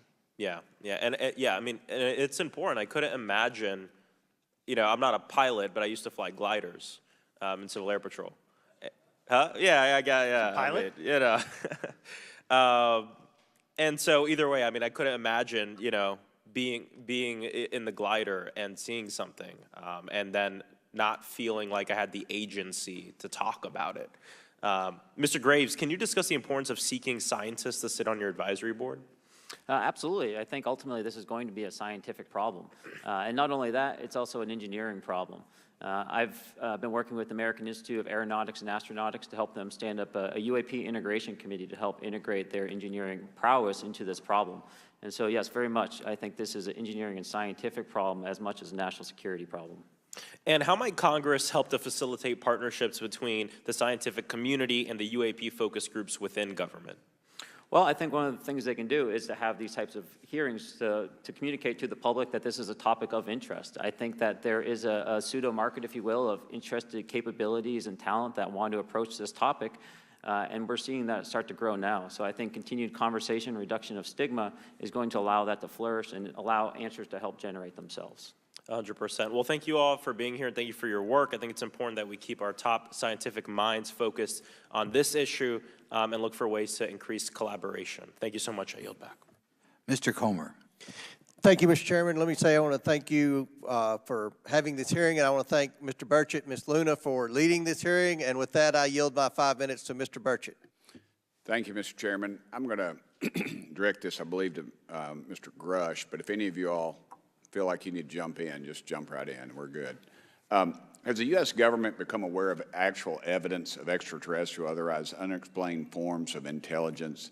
And if so, when do you think this first occurred? I like to use the term non-human. I don't like to denote origin. Keeps the aperture open, both scientifically. Right. Certainly, like I've discussed publicly previously, 1930s. Okay. Can you give me the names and titles of the people with direct firsthand knowledge and access to some of this crash retrieval, some of these crash retrieval programs, and maybe which facilities, military bases the recovered material would be in? And I know a lot of Congress have talked about we're going to go to Area 51, and and there's nothing there anymore anyway. It's just and we move like a glacier. And as soon as we announce it, I'm sure the moving vans would pull up. But please. I can't discuss that publicly, but I did provide that information both to the Intel committees and the Inspector General. And we could get that in the SCIF if we were allowed to get in a SCIF with you. Would that be probably what you would think? Sure, if you had the appropriate accesses, yeah. What special access programs cover this information, and how is it possible that they have evaded oversight for so long? I do know the names. Once again, I can't discuss that publicly and how they've evaded oversight. In a closed setting, I can tell you the specific tradecraft used. All right. When do you think those programs began, and who authorized them? I do know a lot of that information, but that's something I can't discuss publicly because of sensitivities. All right. If any of y'all want to jump in on any of this, you're more than welcome to. What level of security clearance is required to fully access these programs? Well, anybody who has... and I say that because myself, Representative Gates and Representative Luna were basically turned away at one point at Eglin. So please go right ahead. Certainly difference between member access and say somebody like me, but anybody who has a TSSCI clearance and meets the eligibility criteria, the access adjudicative authority should be able to grant you access. Mr. Burchett, if you'll yield, so just to put a fine point on that, there's nothing that you're aware of that's above special access program classification. It's a misnomer that there's anything actually above top secret. Executive Order 13526 delineates the classification levels. Right, but I draw a point on that because we can have access to those programs, and so the notion that we're not being given that access sort of defies our typical muscle memory here in Congress. Thank you, Mr. Burchett. I'll yield back to you. Thank you, Mr. Gates. Along those lines, Title 10, you may not know this or not, but Title 10 and Title 50 authorization, they seem to say they're inefficient. So who gets to decide this, in your opinion, in the past? It's a group of career senior executive officials. Okay, are they government officials? Both in and out. Do what? Both in and out of government, and that's about as far as I can go there. Yeah. All right, well, that leads to my next question. Which private corporations are directly involved in this program? How much taxpayer money has been invested in these programs, to your knowledge? I mean, we know we audit the Pentagon every year, and I've been here 5 years, and they failed the dadgum thing every year. They lose over $1 billion a year, we think, and I was told the Department of Defense maybe 60% of their assets are unaccounted for, whatever the heck that means. In the public sector, you go to jail for that kind of crap. So tell me. Yeah, I know when I'm a dollar off of my DTS travel voucher, I get hammered, but it seems like it doesn't work the other way, If you sell over $600 worth of stuff on eBay, now you get a call from the IRS. So please, what corporations? Yeah, I don't know the specific metrics towards the end of your question. The specific corporations I did provide to the committees in specific divisions, and I spent 11 and a half hours with both Intel committees. So. Okay, has there been an active U.S. government disinformation campaign to deny the existence of unidentified aerial phenomena? And if so, why? I can't go beyond what I've already espoused publicly about that.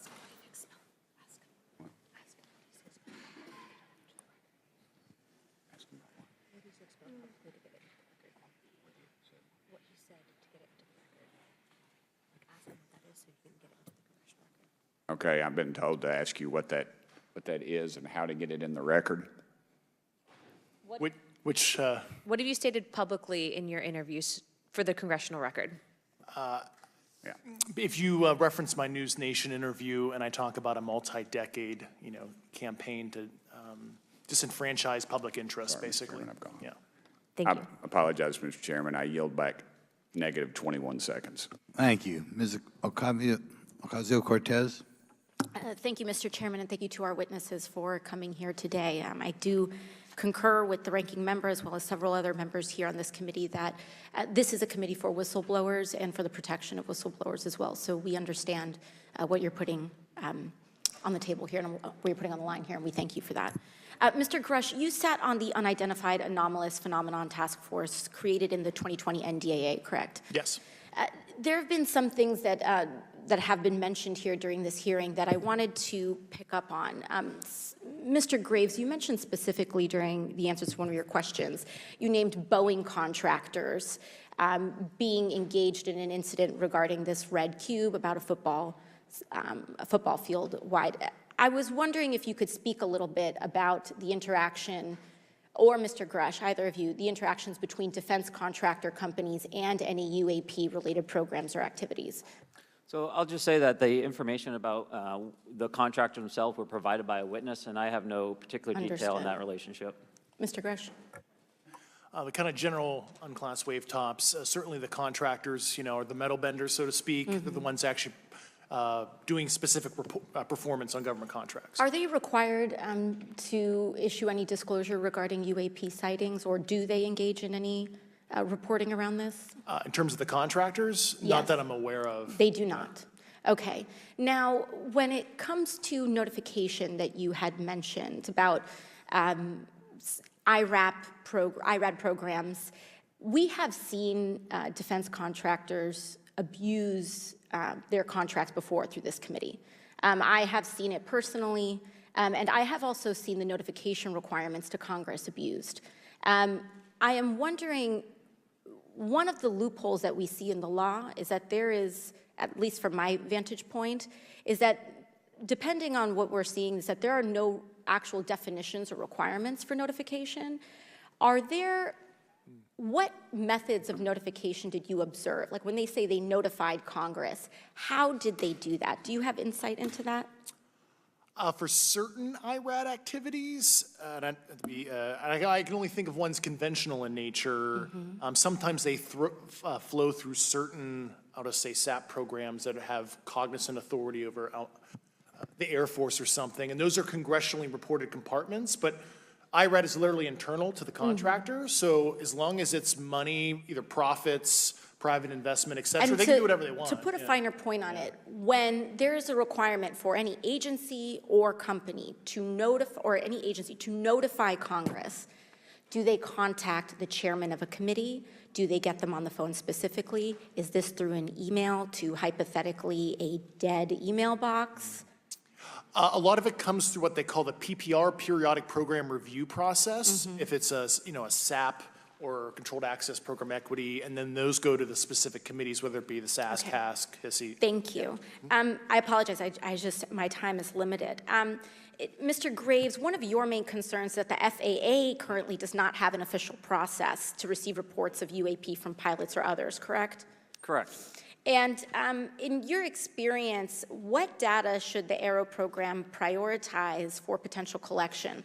We have, location, date, time, but are there other specific characteristics that should be included in these reports? Certainly. I think that there's two categories that would be important. One would be kinematics and understanding the specifics of how the vehicle or objects are moving.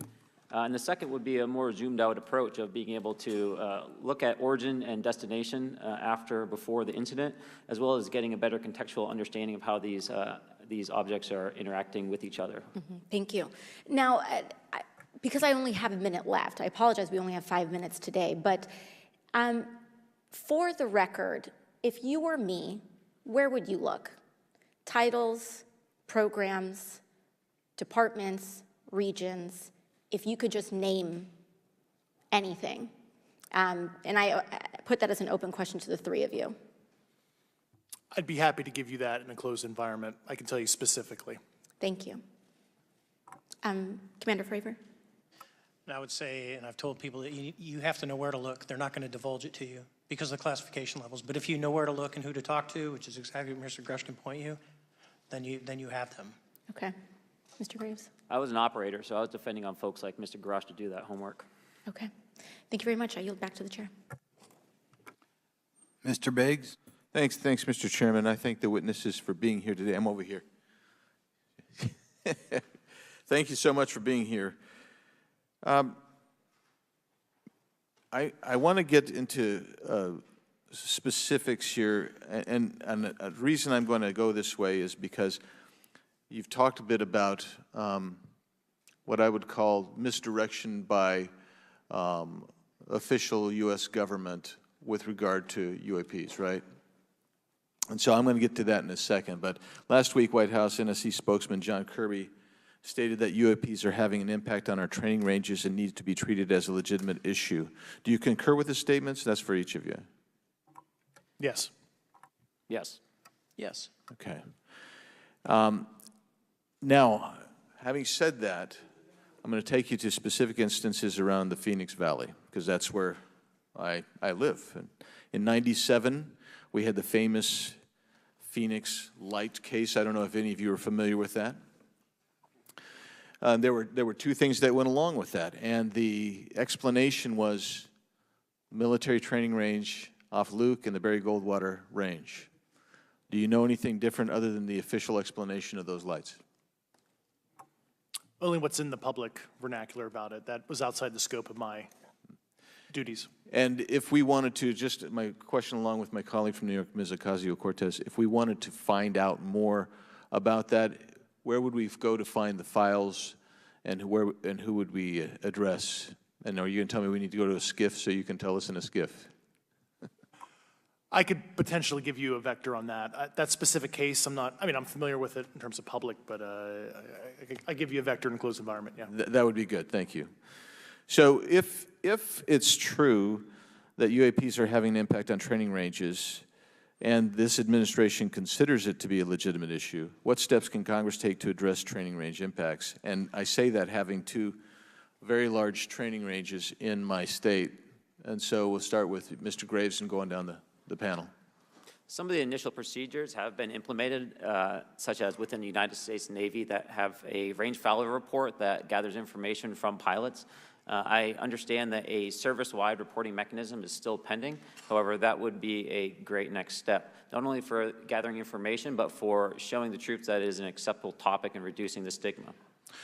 Okay, please, all of you continue.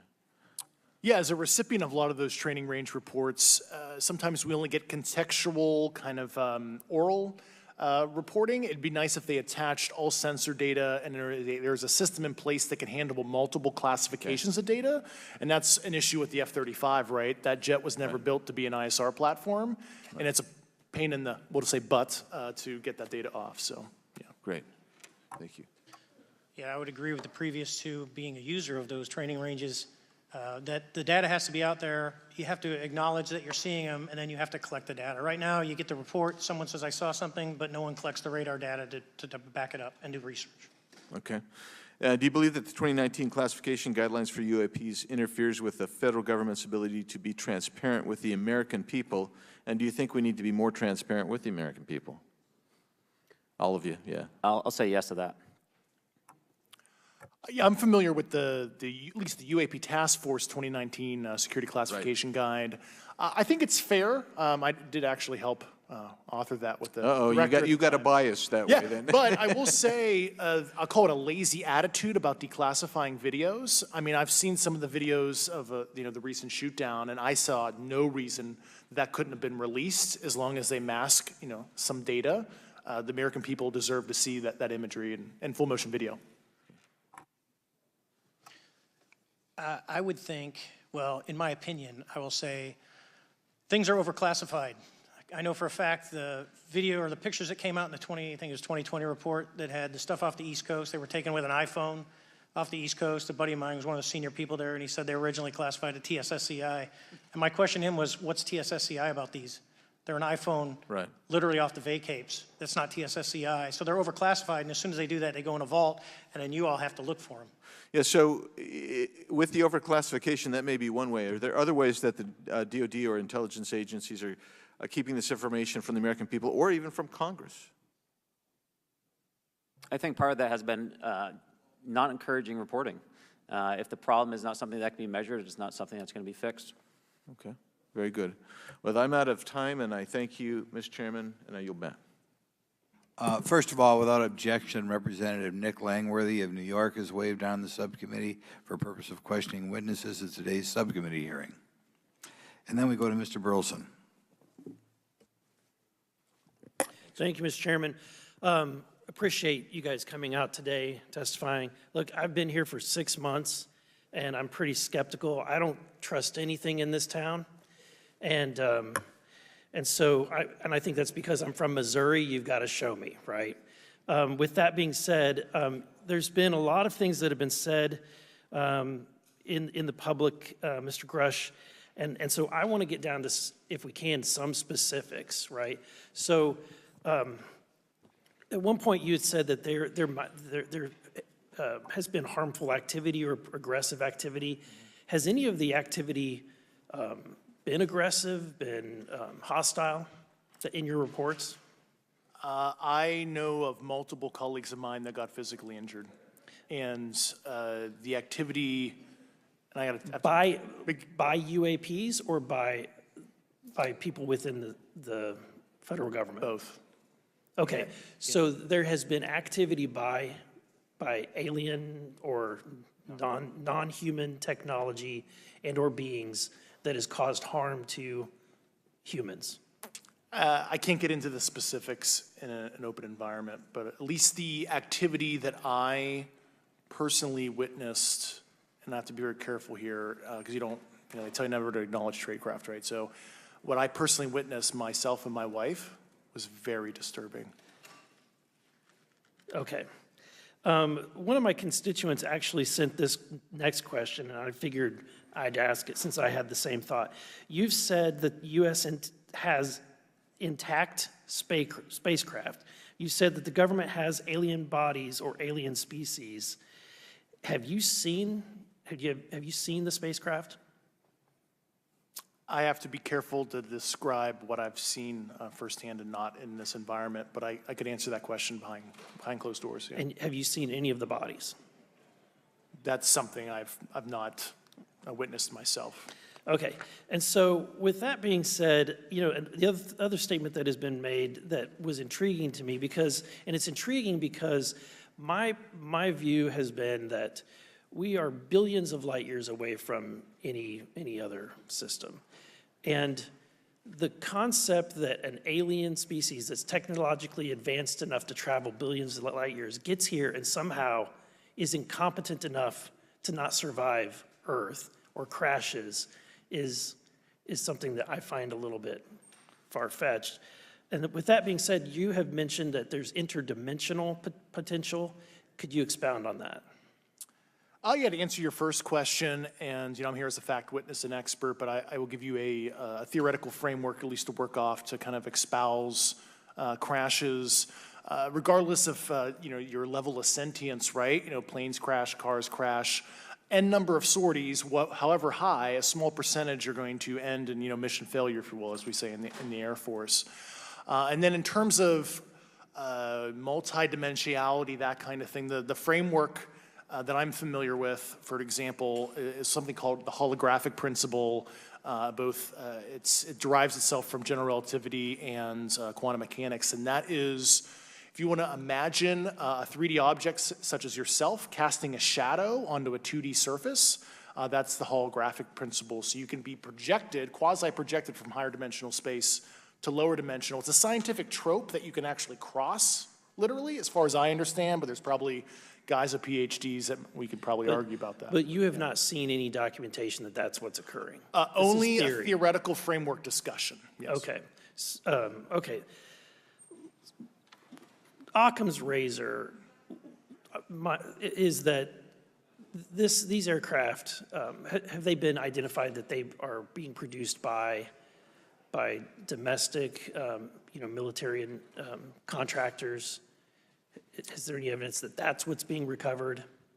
Not to my knowledge, plus the recoveries predate a lot of our advanced programs that I previously am witting of, so. Would it be safe to say that there could be a scenario today where you have an aircraft that crashes because it's been involved in one program from one federal agency, but the agency that retrieves it is not aware of that program, and to them it appears alien in origin? I mean, that's a hypothetical situation. I'm not aware of any historical situation that would match that you described. So you're not aware, it has not happened? that you're aware of. that I'm aware of. Thank you, Mr. Chairman. I yield back.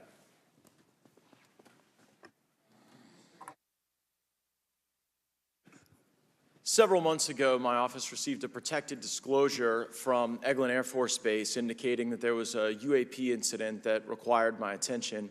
I sought a briefing regarding that episode and brought with me Congressman Burchett and Congresswoman Luna.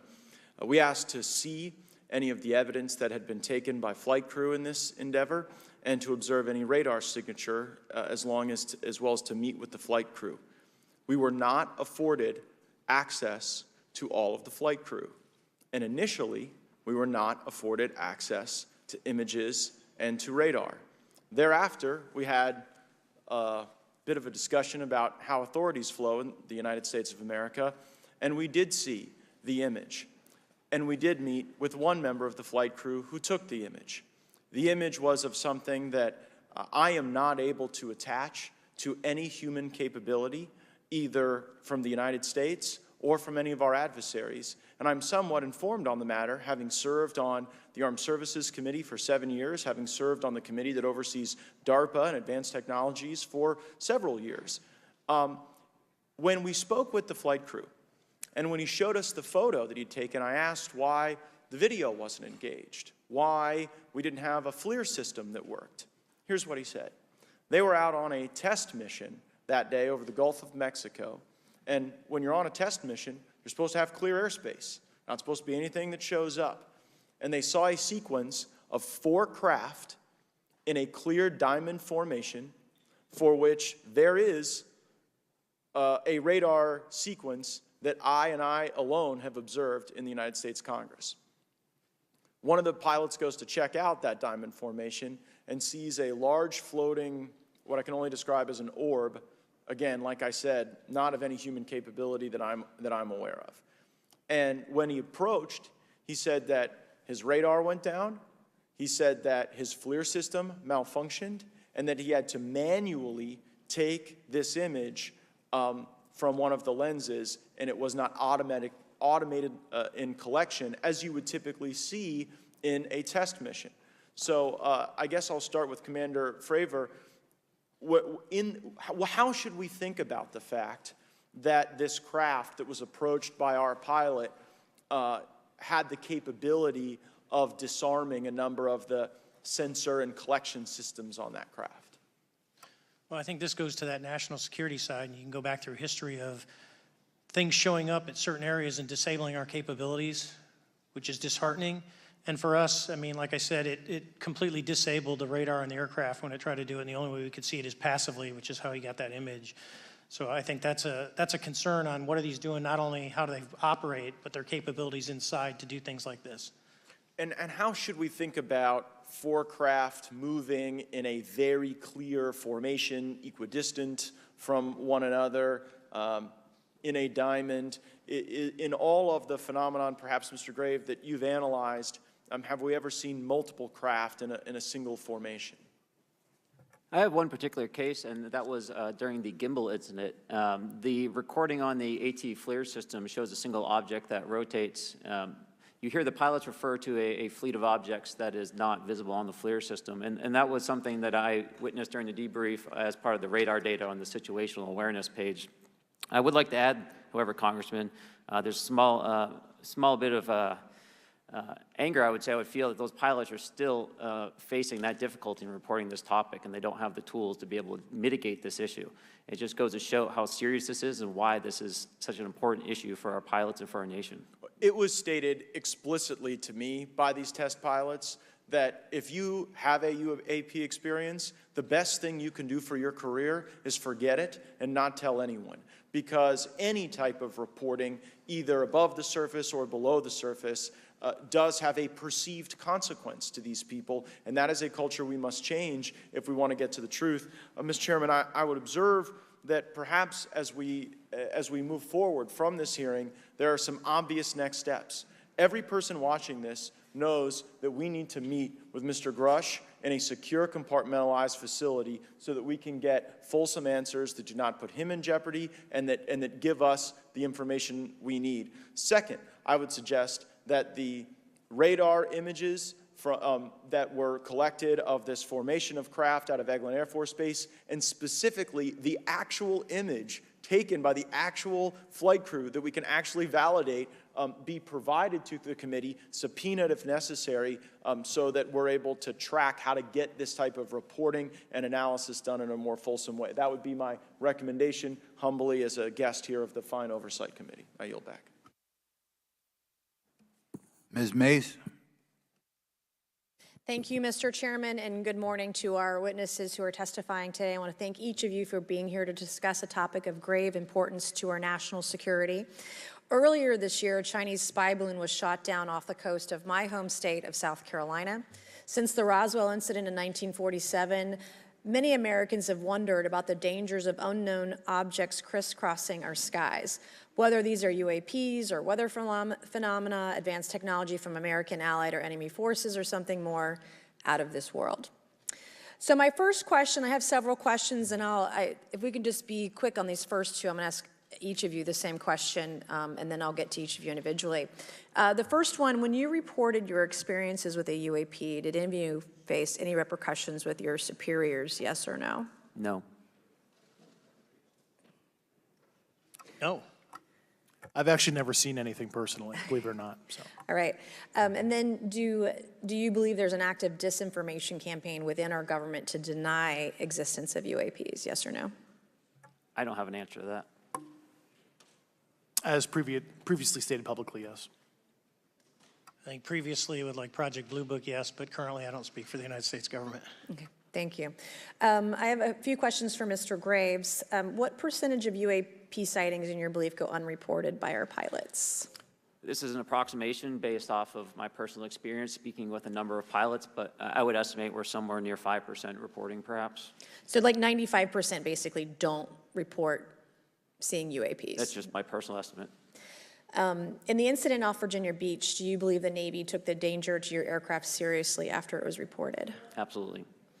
A few questions for Mr. Favor. As an expert naval aviator, have you ever seen an object that looked and moved like the Tic Tac UAP?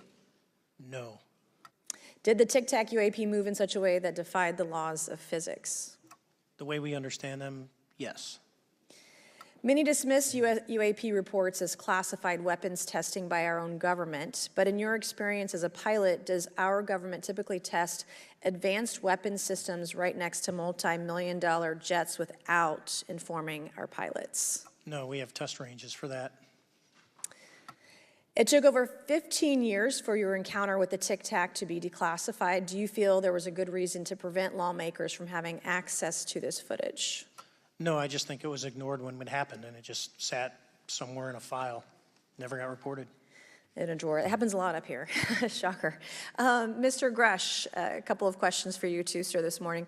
What percentage of UAPs do you feel are adequately investigated by the U.S. government, of the 5% that are reported? I can only speak for my personal leadership over at NGA. I tried to look at every report that came through that I could triage, so.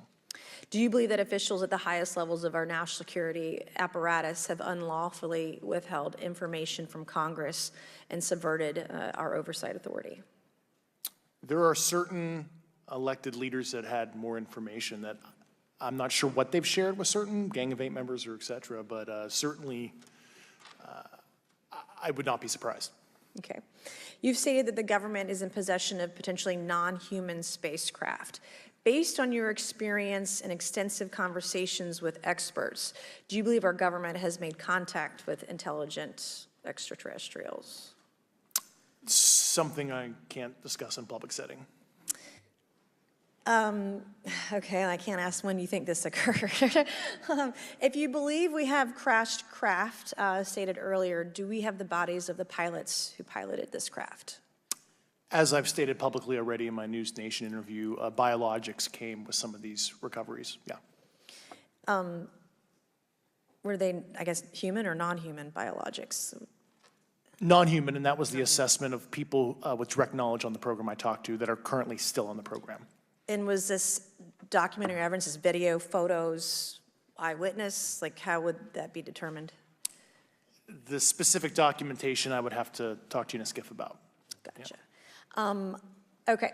So, and you may or may not be able to answer my last question, and maybe we get into a skiff at the next hearing that we have, but who in the government, either what agency, sub-agency, what contractors, who should be called into the next hearing about UAPs, either in a public setting or even in a private setting? And you probably can't name names, but what agencies or organizations, contractors, et cetera, do we need to call in to get these questions answered, whether it's about funding, what programs are happening, and what's out there? I can give you a specific cooperative and hostile witness list of specific individuals that were in those. And how soon can we get that list? I'm happy to provide that to you after the hearing. Super, thank you, and I yield back.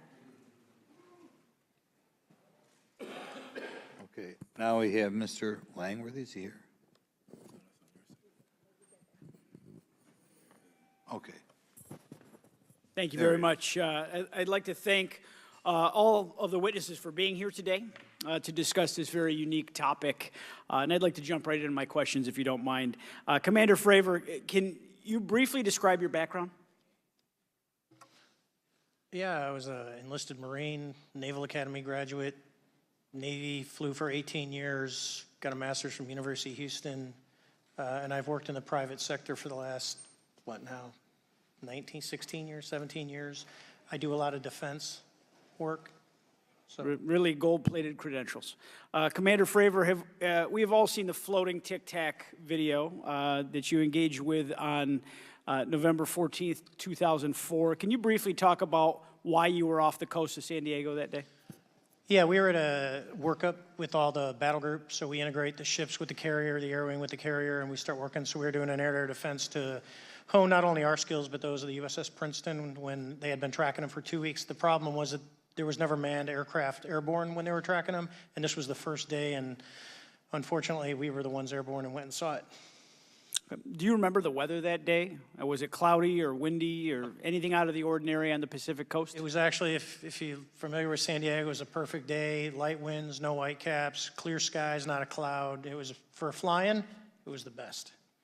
Now, is it true that you saw, in your words, a 40-foot flying Tic Tac shaped object? That's correct. Or for some people that can't know what a Tic Tac is, it's a giant flying propane tank. Fair enough. Did this object come up on radar or interfere with your radar or the USS Princeton? The Princeton tracked it, the Nimitz tracked it, the E-2 tracked it. We never saw it on our radars. Our fire control radars never picked it up. The other airplane that took the video did get it on a radar. As soon as it tried to lock it, it jammed the radar, spit the lock, and he rapidly switched over to the targeting pod, which you can do in the F-18. From what you saw that day and what you've seen on video, did you see any source of propulsion from the flying object, including on any potential thermal scans from your aircraft? No, there's none. There's no IR plume coming out. And Chad, who took the video, went through all the EO, which is black and white TV, and the IR modes, and there's no visible signs of propulsion. It's just sitting in space at 20,000 feet. In your career, have you ever seen a propulsion system that creates no thermal exhaust? No. Can you describe how the aircraft maneuvered? Abruptly, very determinate. It knew exactly what it was doing. It was aware of our presence, and it had acceleration rates. I mean, it went from 0 to matching our speed in no time at all. Now, if the fastest plane on Earth was trying to do these maneuvers that you saw, would it be capable of doing that? No, not even close. And just to confirm, this object had no wings, correct? No wings. Now, was the aircraft that you were flying, was it armed? No, never felt threatened at all. If the aircraft was armed, do you believe that your aircraft or any aircraft in possession of the United States could have shot the Tic Tac down? I'd say no. Just on the performance, it would have just left in a split second. It looks like that we have a problem here that needs further investigation. Yes. In your belief, is this flying Tic Tac, I mean, is it capable of being the product of any other nation on the Earth? No, like I said earlier, I think it defies current material science and the ability to develop that much propulsion. And I know there's been some physicists that have done calculations, which is beyond anything that we have. Well, either the United States has an adversary here in this world that we don't know, or we really have some serious investigations to do. I really appreciate you being here. Is there anything else about the November 14th, 2004 incident that you think is important for this committee to know that you haven't been asked here today? No, it's been said it's probably the most credible UFO sighting in history based on all the sensors that were tracking it, and then for us to get visual and to go against the naysayers that it's something on the screen or whatever. I mean, there's 4 sets of human eyeballs. We're all very credible. Of the 6 of us that were involved in the thing, including the video, every one of us is going to do 20+ years in the military in very responsible positions. So I'd say the world needs to know that. It's not a joke. Well, thank you very much for your testimony here today for all of you, and I yield back, Mr. Chairman. Mr. Ogles. Thank you, Mr. Chairman, and thank you all for being here and the courage it took to come forward and again, the sacrifice that each of you have made.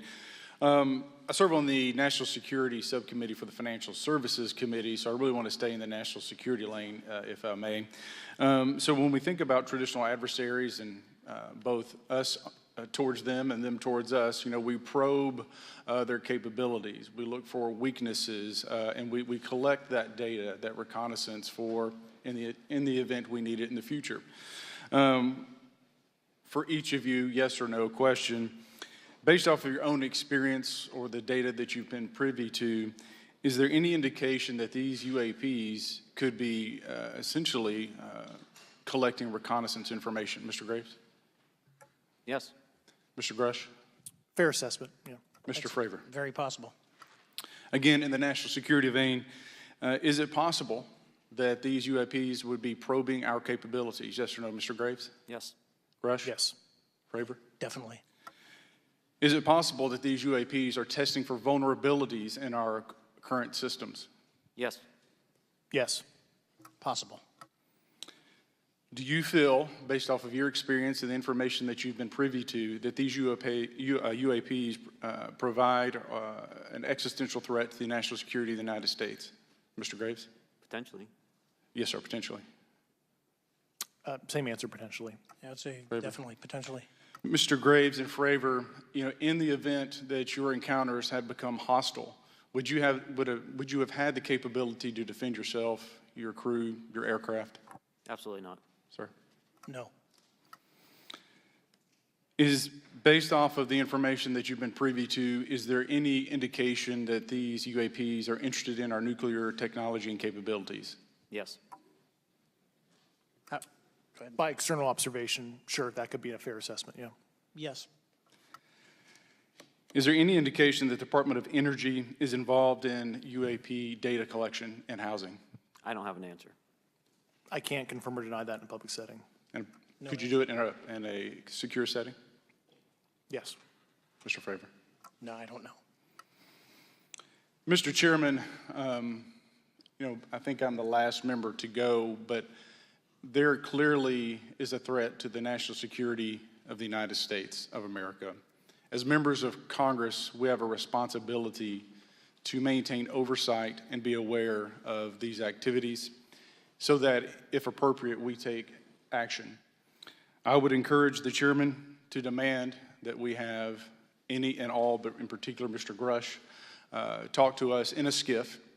And if that access is denied, I will personally volunteer to initiate the Holman Rule against any personnel or any program or any agency that denies access to Congress.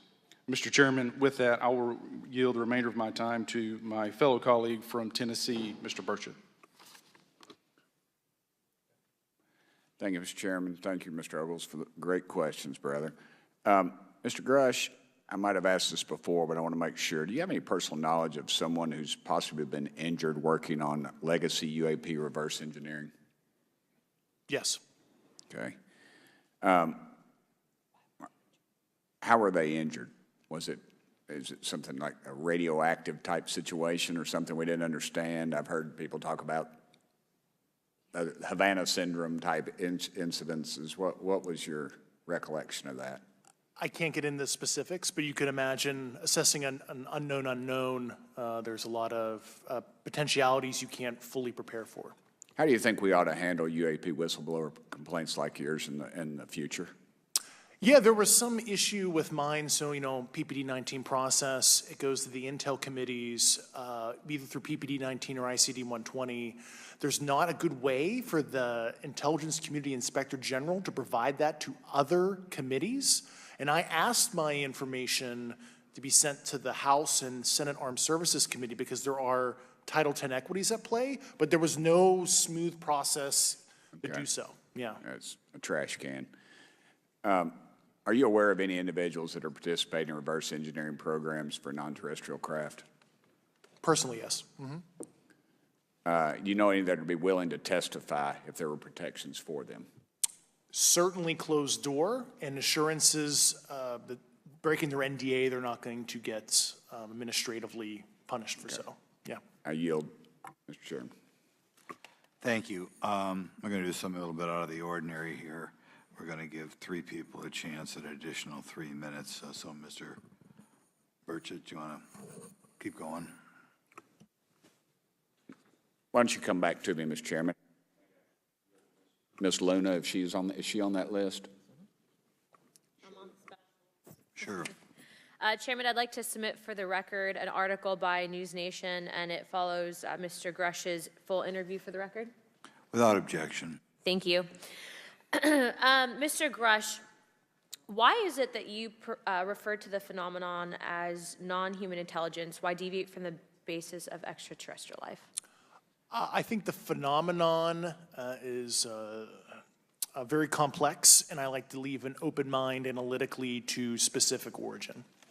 When you say specific origin, are you referring, can you elaborate on that for those that might not? If it's a traditional extraterrestrial origin or something else that we don't quite understand from either a biological or astrophysics perspective, I just like to keep an open mind on what it could be, Okay, and referring to your News Nation interview, you had referenced specific treaties between governments. Article 3 of the Nuclear Arms Treaty with Russia identifies UAPs. It specifically mentions them. To your knowledge, are there safety measures in place with foreign governments or other superpowers to avoid an escalatory situation in the event that a UAP malevolent event occurs? Yeah, you're referring to actual public treaty in the UN Register. It's funny you mentioned that. Yeah, the Agreement on Measures to Reduce the Risk of Outbreak of Nuclear War signed in 1971. Unclassified treaty, publicly available. And if you cite the George Washington University National Security Archives, you will find the declassified in 2013 specific provisions in the specific red line flash message traffic with the specific codes pursuant to Article 3 and Article, also Situation 2, which is in the previously classified NSA archive. What I would recommend, and I tried to get access, but I got a wall of silence at the White House, was those specific incidents when those message traffic was used. I think some scholarship on that would open the door to a further investigation using those publicly available information. Thank you. And then my last question with 51 seconds remaining. You mentioned white-collar crimes potentially being taking place in regards to a cover-up. Can you please elaborate? I have concerns based on the interviews I conducted under my official duties of potential violations of the Federal Acquisition Regulations, the FAR. Thank you very much, Chairman. I yield the remainder of my time. Okay, we'll go to Mr. Raskin for 3 minutes. Thanks, Mr. Chair, and I thank the witnesses for their endurance and service today. Mr. Fravor, you've described your episode in detail now, and you call it the most credible UFO sighting in history. But I wonder, was this the first time that you encountered a UFO or a UAP in 2004? Yes. And what was your general attitude or perspective on the UFO discussion before that happened? I never felt that we were alone with all the planets out there, but I wasn't a UFO person. I wasn't watching History Channel and MUFON and all that. And have you had experiences or encounters since that happened? No. And so have you formed any general conclusions about what you think you experienced then? Yes, I think what we experienced was, like I said, well beyond the material science and the capabilities that we had at the time, that we have currently, or that we're going to have in the next 10 to 20 years.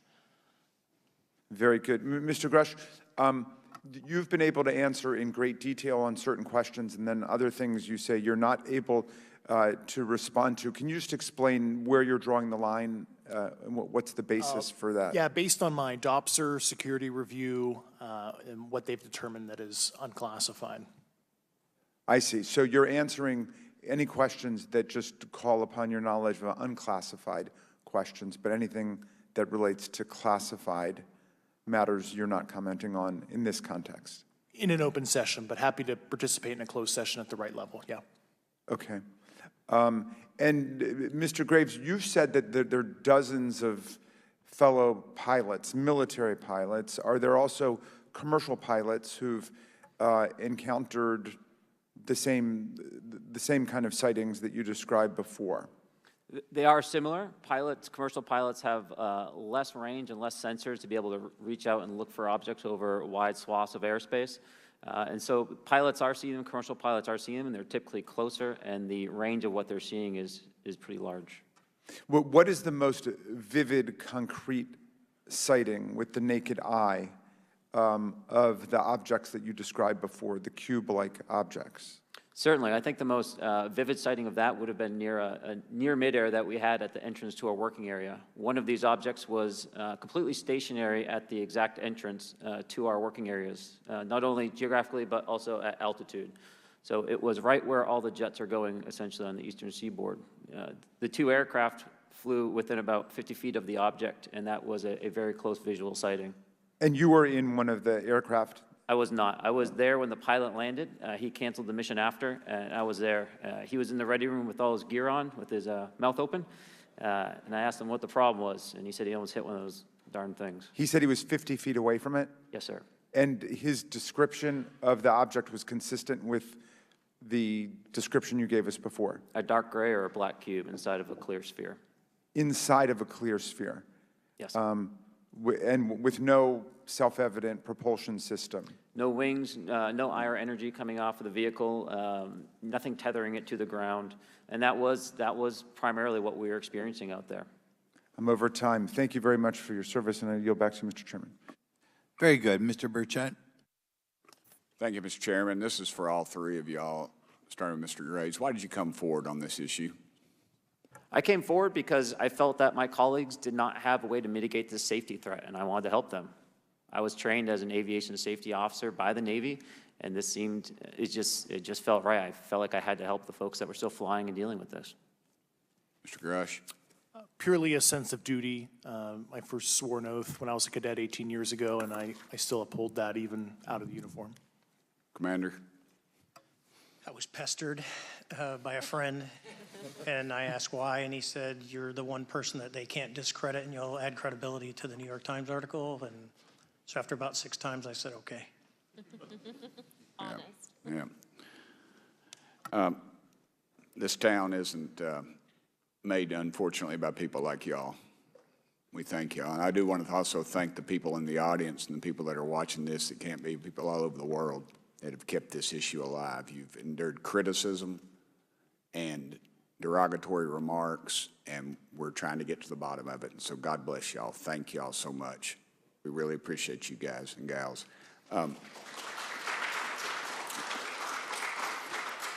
That's why we need term limits. Y'all keep clapping, us politicians just keep talking. So let me ask y'all, how can the public contribute to UAP reporting, and what avenues you think are available to the public to report these sightings? Well, right now, I don't think there is a lot of public options for every man to be able to report on this. I think even for professionals that have sensor data that are seeing these on a regular basis, they're still hesitant to come forward. And so for the general public, I think encouraging the conversations that we're having today, looking for technology solutions that can be distributed so that objective data can be gathered is the first place to go. Mr. Grush? I'll just touch on the whistleblower side of it. I do encourage, current and former military, intelligence community, and industry contractors to come forward in a legal way, either through the IC or DoD or whatever the cognizant IGs are, to lead me, join me in this discussion. Commander, and I guess I should say this for the record. My daddy was United States Marine Corps, 1st Marine Division, so. Hoorah. Yes, sir. He was old school, him and Chesty Puller on Peleliu, so thank you, wow. brother. Wow. Yes, sir. I'm not anything like my daddy. He was incredible. I'm very mediocre, to say the least, but go ahead. You seem to be doing fine. Yeah. For me, I was an accident investigator, so the biggest thing that you learn, and I think that witnesses need to do is, one, don't try and make the fish bigger than it was. Stick to the facts, write it down, and don't speculate what you think it is because it will sway your decision. Just write the facts down. We can get all the facts together and we can start to investigate and get a real honest story instead of it was this big. Thank you all, and I want to thank everybody. We made history today. Mr. Chairman, I yield. Thank you much, Mr. Garcia. Thank you. I know now we're going to be making some closing remarks, and so I just wanted to say a few things. First, to our witnesses, I want to thank all of you for being here with us today. I know that it takes a lot of courage. You're telling really important information to this committee, and I just want to thank you also for all three of you, your service to our country. I also want to just note that today's hearing was both important but also serious, and I want to thank our subcommittee chairman, Mr. Grothman, I think for running a very fair and substantive hearing. I do want to thank the committee staff on both sides for the amount of work that it took to put this hearing in place, and certainly to all the members that have been involved in this issue prior to the hearing. I also want to note for our witnesses and for the public that I'm a freshman member of Congress, and I've only been here for 7 months, but this is by far the most bipartisan conversation and discussion that I have seen happen in the Congress. And I think that a topic of this significance as it relates to our national security, as it relates to information that we're trying to gather for the American public, does bring people together, and I think that's been really great to see. I think it's also important to note for the public, today in our hearing, we had on our side also both our full ranking member, which is Mr. Raskin, and our vice ranking member, which is Ms. Ocasio-Cortez, both here at our hearing. I think it shows the importance and seriousness that our side of the aisle is taking to this important hearing, but also to the broader issue as it relates to working with our Republican counterparts on this committee. I want to additionally add that I think it's really important that we have and continue these discussions and these hearings. Clearly, there's a lot of information that we don't know, but it's also very clear that we have to continue our investigation and accountability on asking the right questions and ensuring that they're part of the public record. One thing that was important today is some folks might wonder, why are we asking questions that might already be out there or that have been asked before? It's important that they're asked and put into the public record as it relates to this committee. And so I want to thank you for, answering some questions multiple times. I know not just in maybe meetings you had with some members, but also here in the public.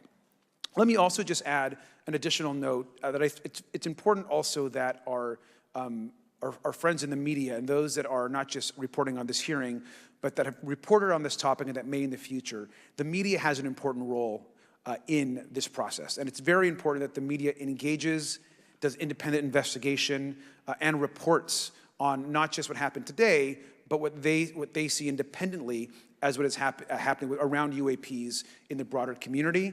That is also an important public benefit that we have in trying to get the information and the facts as it relates to this. Let me also just say finally that as a teacher and an educator and a longtime teacher and researcher, that I also really believe in following facts, in doing your homework, and in making sure that you follow science as we try to get as most information as possible. And so I want to thank you all for agreeing to do that today. Transparency is a cornerstone of government. We live in a vast galaxy, a lot of unanswered questions, and thank you all for being here today. Mr. Chairman. Thank you. I'd like to one more time thank Mr. Burchett and Ms. Luna for bringing this to our attention. It's a topic that has interested me since I was in school. It was a very illuminating hearing. Obviously, I think several of us are going to look forward to getting some answers in a more confidential setting. I assume some legislation will come out of this. Sure. I apologize, Mr. Chairman. I need to compliment the folks in my office that did a lot of the work on this. Rachel and Noah sitting behind me here. They're very quiet and humble, but if without them, this thing would not have come off like it did, so I apologize. Thank you. I think we're going to want to look into what we can do to make more of this information public. I think there's certainly a time period after which it should always be made public, and people have been concerned about these issues, like I said, since I was in high school. But in any event, I'd like to thank everybody who was here, sticking through the entire hearing. Without objection, the members will have 5 legislative days to submit materials and to submit additional written questions for the witnesses, which will be forwarded to the witnesses for their response. If there's no further business, without objection, the subcommittee stands adjourned.